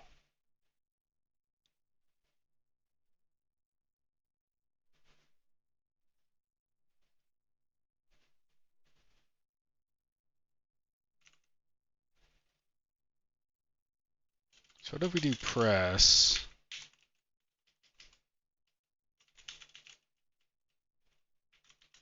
then release?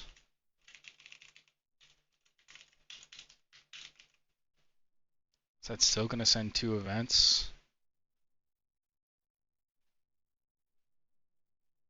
Yes. Why is that? This doesn't seem like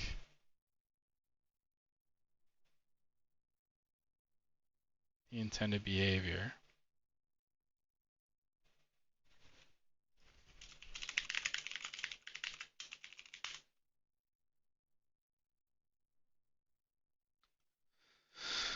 Let's take a look at the docs here.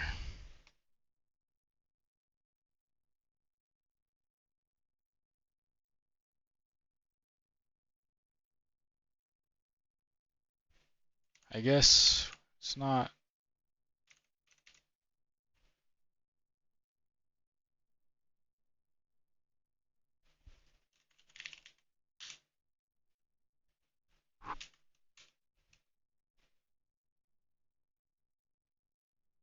Wow, there's like literally no information beyond what's given.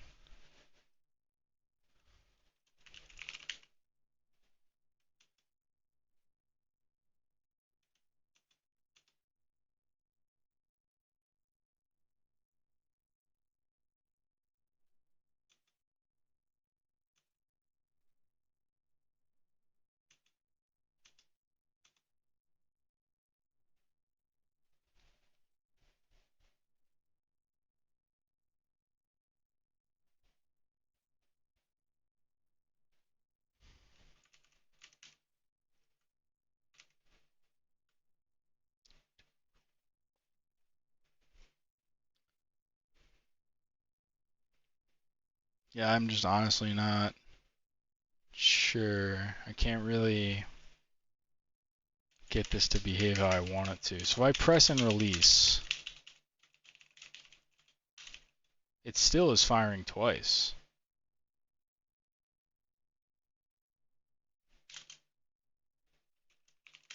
What if I pass this Q event only? Does that make any difference?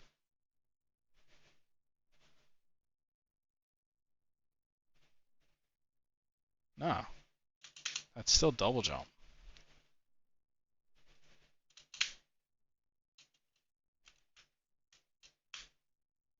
Oh, maybe it's not. Because double jump would have the jump attack, right? So this is just the... Maybe it was working how I thought it was after all. I was just getting baited by the particles.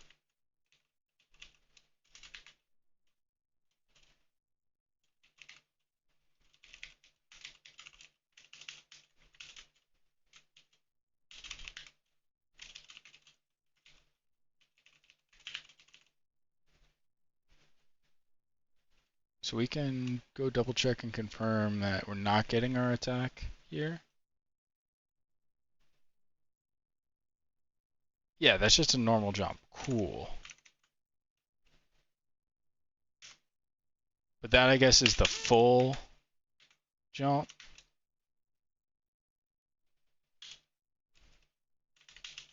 So what about now? Does this make a difference?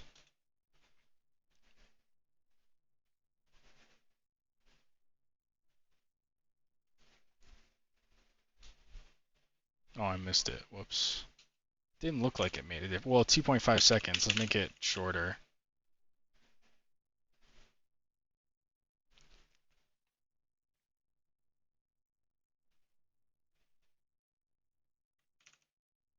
Hard to say.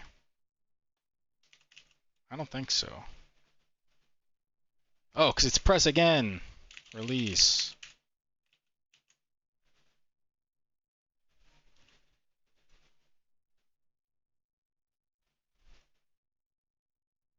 Okay, yeah, that was shorter.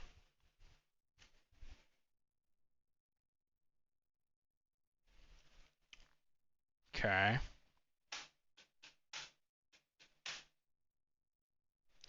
Now, I guess the next question is, how do I do this in a way where I can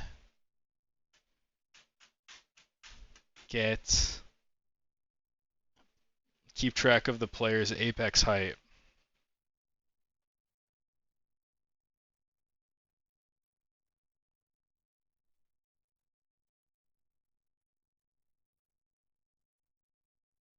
I think the only way to do that is to like have loops.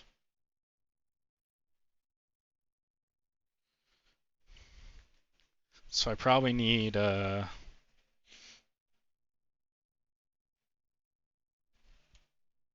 no, because I'm not gonna be able to track something. Before it worked because I only cared about tracking the end state of the horizontal movement. But here I want the apex of the jump, which is gonna happen in the middle.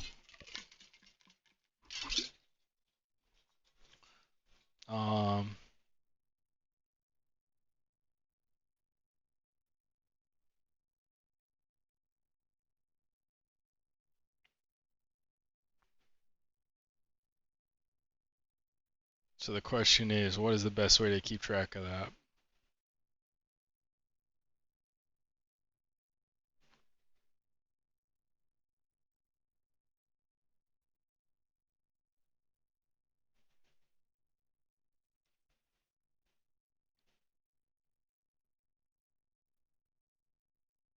We could just like pick an arbitrary time.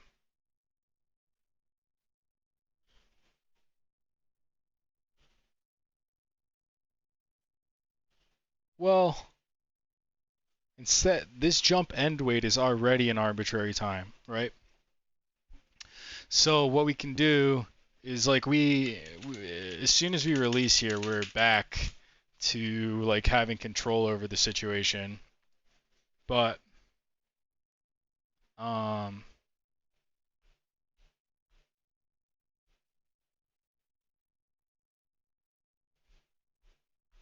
the player should still be ascending. So we can say short hop.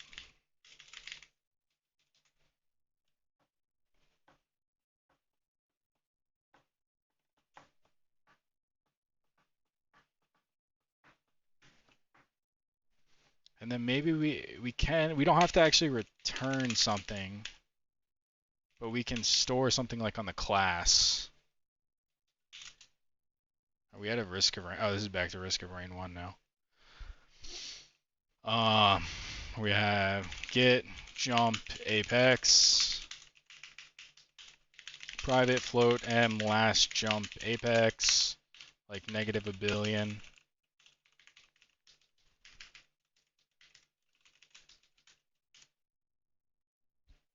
And we just say, well, first we gotta get player, if no, just in case. And then we can say m player,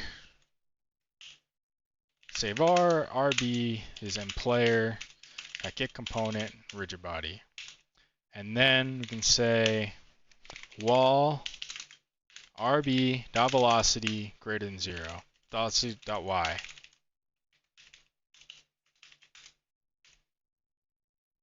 if mPlayer dot transform dot position is greater than mLast jump apex,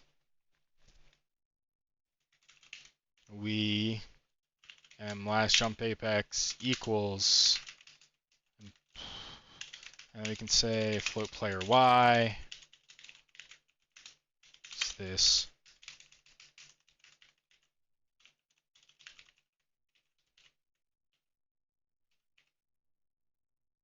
That's my place here.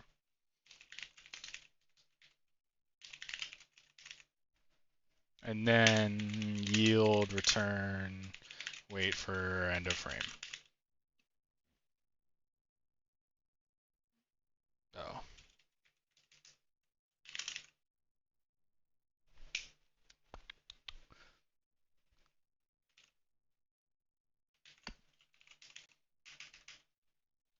At the beginning we say mjump apex is negative 9999.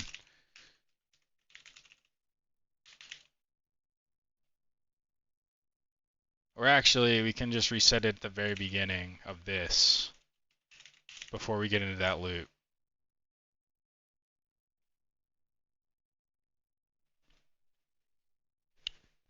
And then we say float short hop apex is equal to m last jump apex. And then we have long short single, long single, where we basically copy this.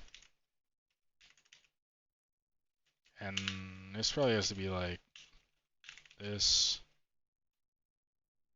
and here.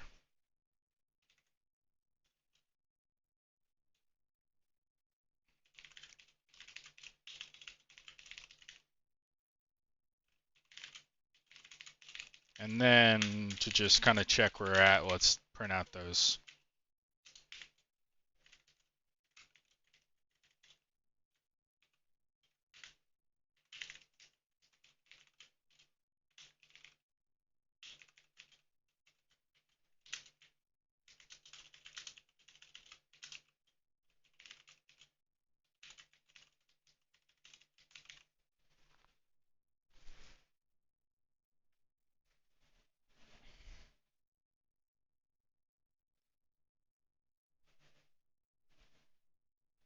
That didn't work because we need to wait now.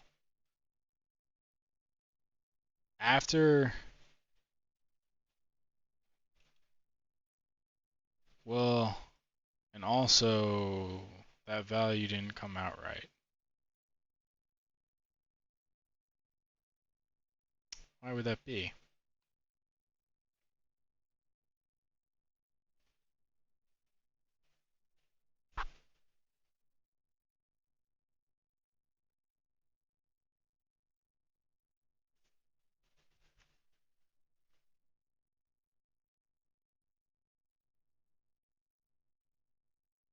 I don't understand what's wrong with this now.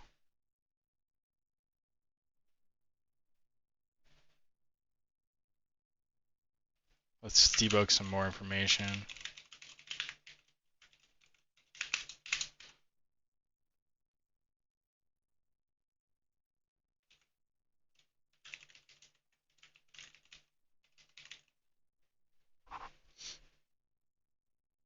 Because at like negative 9999, of course it should be greater. But it's not coming out that way, even though it's wrong as it is. Huh? Didn't print at all. Maybe I didn't save. Let's try that again.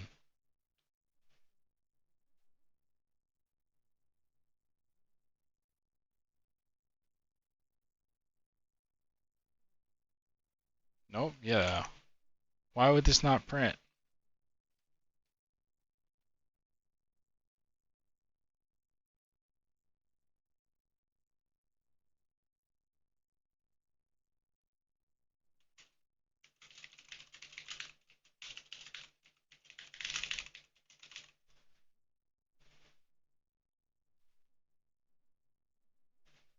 Oh, don't you have to yield, you have to, because it's a, yeah. That's what I forgot to do. I don't think I even need this. I think it'll just work now. Famous last words.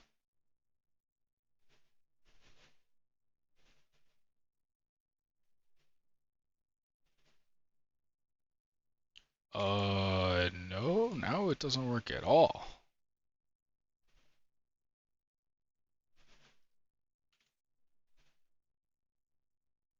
Oh. Oh, rigid body 2D. It just crashed that time.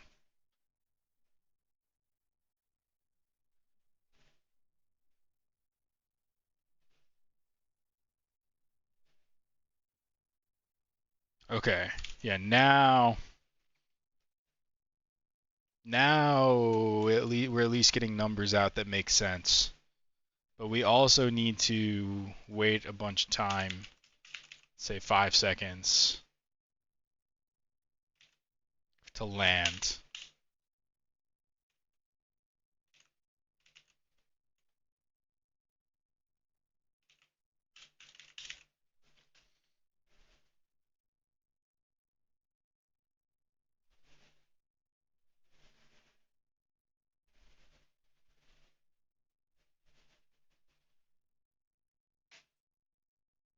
Well, let's try that again. Maybe 5 seconds is too many. Yeah. 2 seconds is probably enough.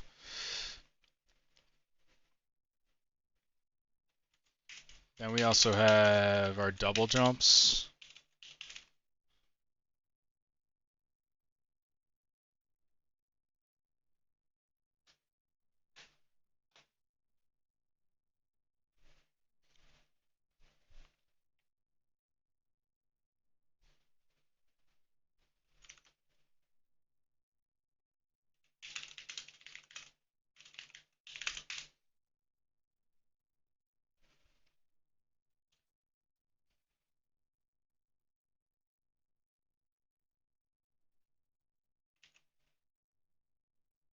So here, for short,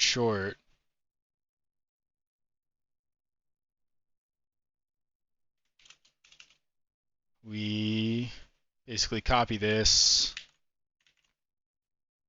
except the release, and then wait for the next frame, and then we press it again, and then we wait for the short time again, and then we wait for the jump apex.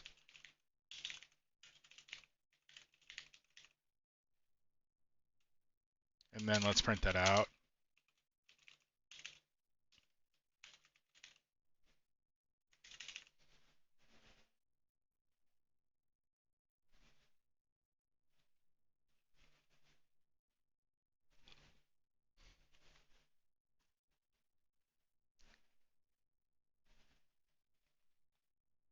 And run that test again.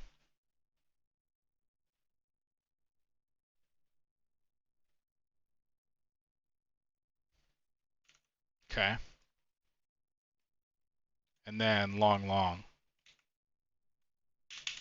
I guess we should do short long as well, because short long,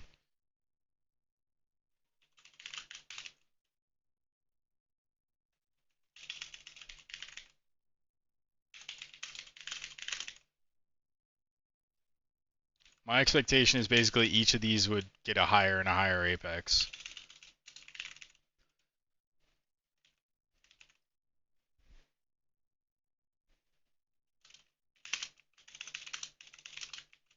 Short long, and then LL long.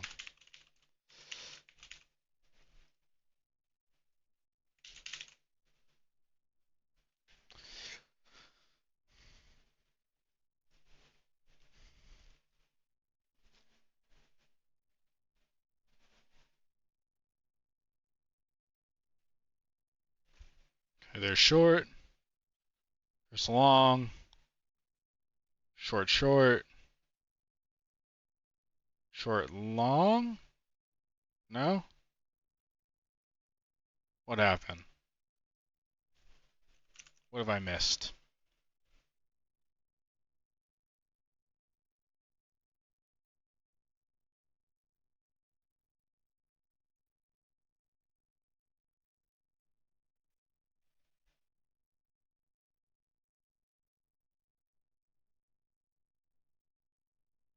I actually have no idea. Let's watch it again. Short, long, short, short. Why is that second thing never going through there?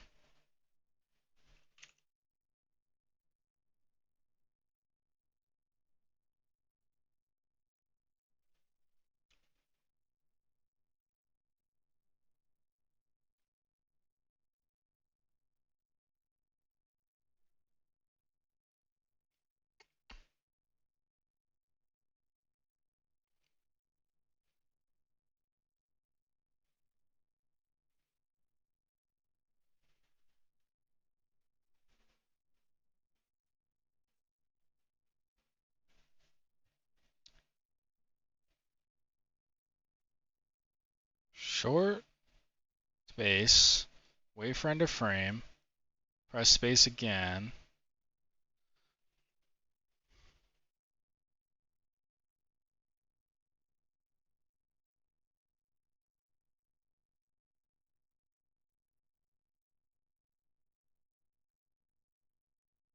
Is this too long, perhaps? Even just slightly longer should be fine, but the only thing I could think of is if you get fully grounded and then you immediately return from the apex function.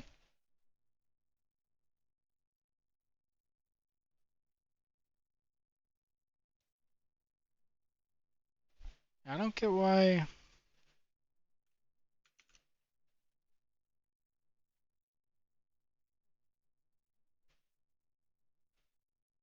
Oh, we're missing a secondary release.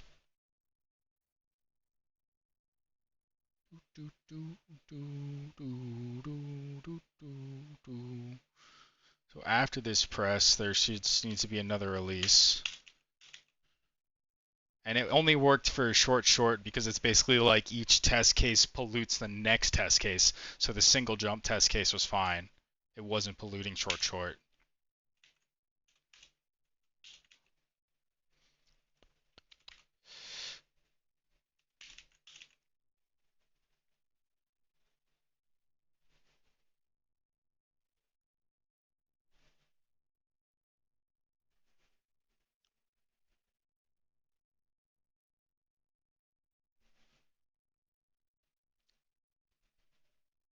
Okay, there's short.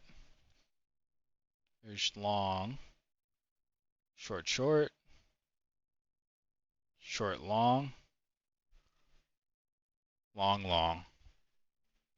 And did those numbers work out like we hoped? Yeah, you can see here it goes 1, 3, 6, 7, 9.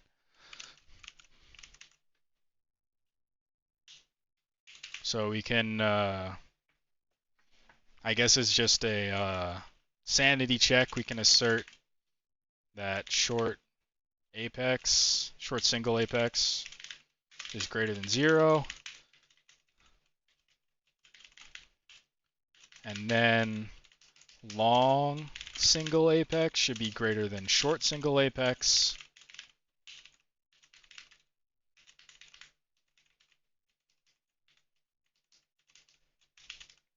And then short short apex should be greater than long single apex. And then short long should be greater than that.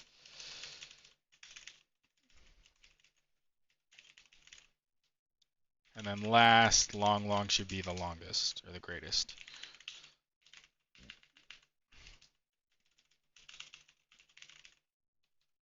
And we can probably juice this number back up to make the results more dramatic.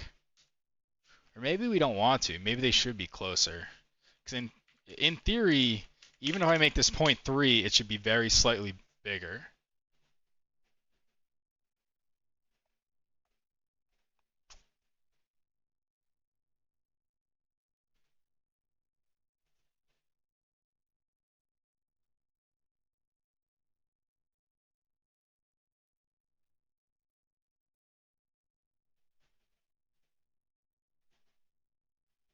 Yeah, that passes.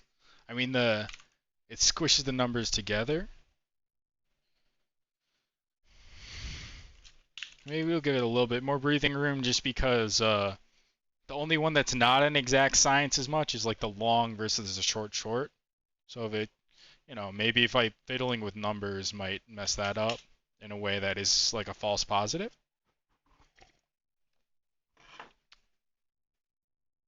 Um, so yeah. All right, let's run all our tests so far.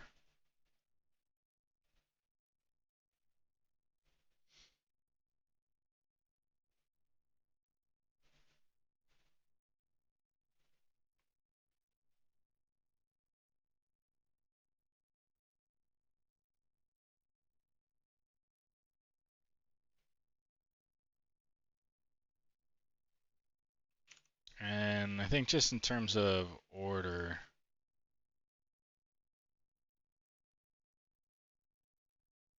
oh, I guess it's just alphabetical, huh? You can't really order it. That's fine.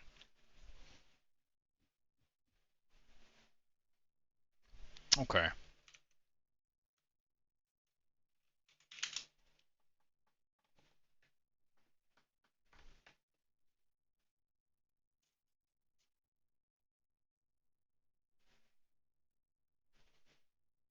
I guess we can split this out to like platform spawning interaction and just add a simple grounded test.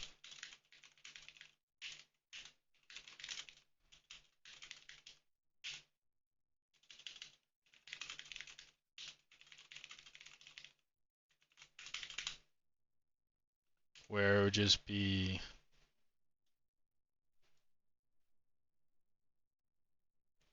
something like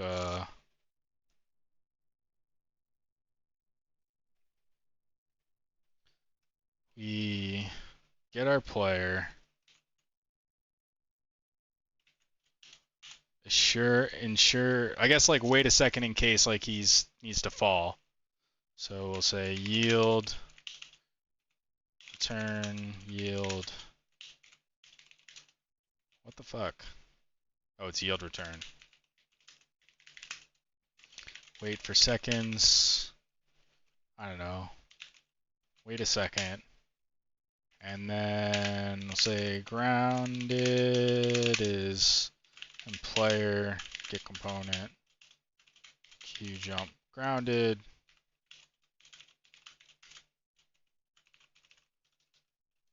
Grounded assert is true and grounded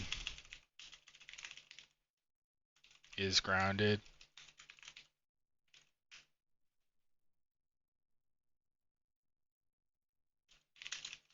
And now let's just jump.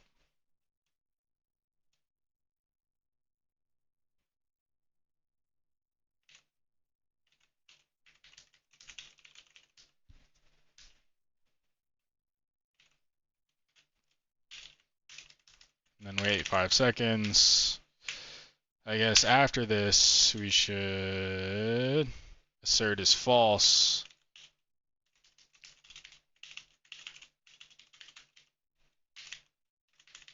And then after 5 seconds we should be grounded again. It doesn't even need 5, like 3 seconds.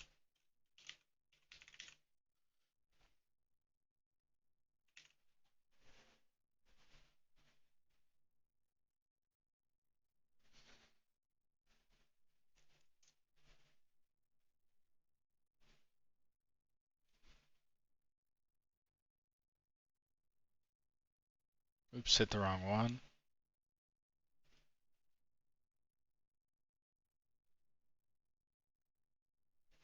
Cool. Alright, and let's mark these up a little bit. Some of these are very under-commented.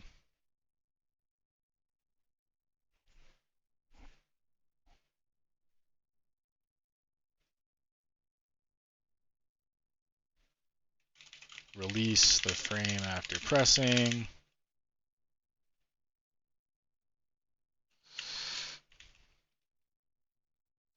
Compare continuing movement, start moving, accelerates 50.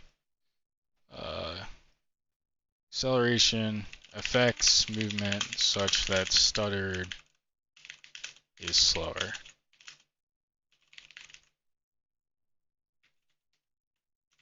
Compare movement from rest to movement in opposite direction. To verify, first need to decelerate before moving, and therefore,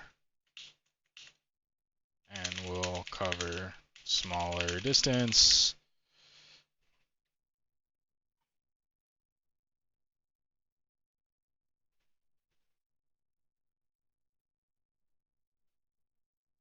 This is compare movement on ground to movement while in air to verify movement in air is slower as expected.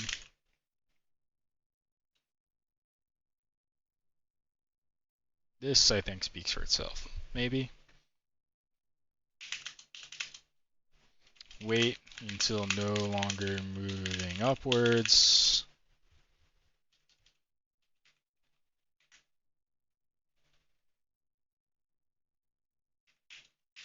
Verify jump held for longer results in getting higher apex. And then verify grounded, basic grounded checks, start grounded, then jump. Verify basic grounded checks is probably enough. This test barely needs to. None of these tests. I'll be real with you, folks of the internet. None of these tests really need to exist under the basic movement category. But I guess I saw as we got into today that you know, some of this stuff didn't exactly work as I expected, or some of this stuff had patterns that were slightly patterns and interactions that I had to get used to. So I'll be real, these basic movement tests we have here probably aren't going to be those important, helpful tests I was talking at the beginning for actually catching regressions. But it was sort of like to sort of take a step further from the simple proof of concept we had to start with, to start thinking about some examples of what, you know, some slightly more complicated tests might look like. Sure, we hope to do more tests, and I will probably get on these later this week now that we're a bit more familiar. But I think just the fact that that those basic movement tests took me so long kind of illustrated the fact that I did need to kind of get my feet wet and build familiarity here. Definitely at the beginning trying to like perfectly calculate the distance we expect to move, that was a dead end. But you know, you got to hit those dead ends to build the right sort of mental models about like what is and isn't reasonable to do, what like isn't like basically get a better idea of what am I actually testing? Can I test that in a more simple way? And sort of like an ROI of the ratio of like test complexity to likelihood that this thing that's supposedly being tested might actually break. So yeah, I guess I did go all the way to about 9 and got 857 here. So yeah, all fine. I think I'm gonna implement the rest of these tests that I plan to implement today. Hopefully I'll have those to show to you next Tuesday. And continue on with the 0.3 work Just with a lot more confidence, I think, if I can have this baseline under me, and if I can have this overall framework of, okay, I broke something unexpected, let's add a test. I think that is just, it's not exciting, it's not like sexy, but it just is strictly necessary if I'm gonna proceed to add a bunch more content and expect that content to be of like quality, to not be broken, to um, not be introducing new bugs every week that I have to playtest hours to find, and then sort of do version control archaeology to track down. It's just, that's just not a sustainable model. So yeah, hopefully I'll be 100% back from being sick. My voice is kind of getting hoarse. I don't know if that's coming through. I think I probably got like 1 or 2 more days, and I should be back to 100% as long as I am responsible with the sleep and stuff. Um, so yeah, hopefully we can get back on the train here, have some good velocity, some good progress, and have this nice baseline under us to know that sort of as we are laying track forward, the track behind us isn't exploding. So yeah, that's going to be it for me for today. Thanks for tuning in, and check me out on social medias as Quiet Bench Zen, Twitter, YouTube, itch.io, Newgrounds. The game is playable on Newgrounds. There'll be a link in the description. And have a good night.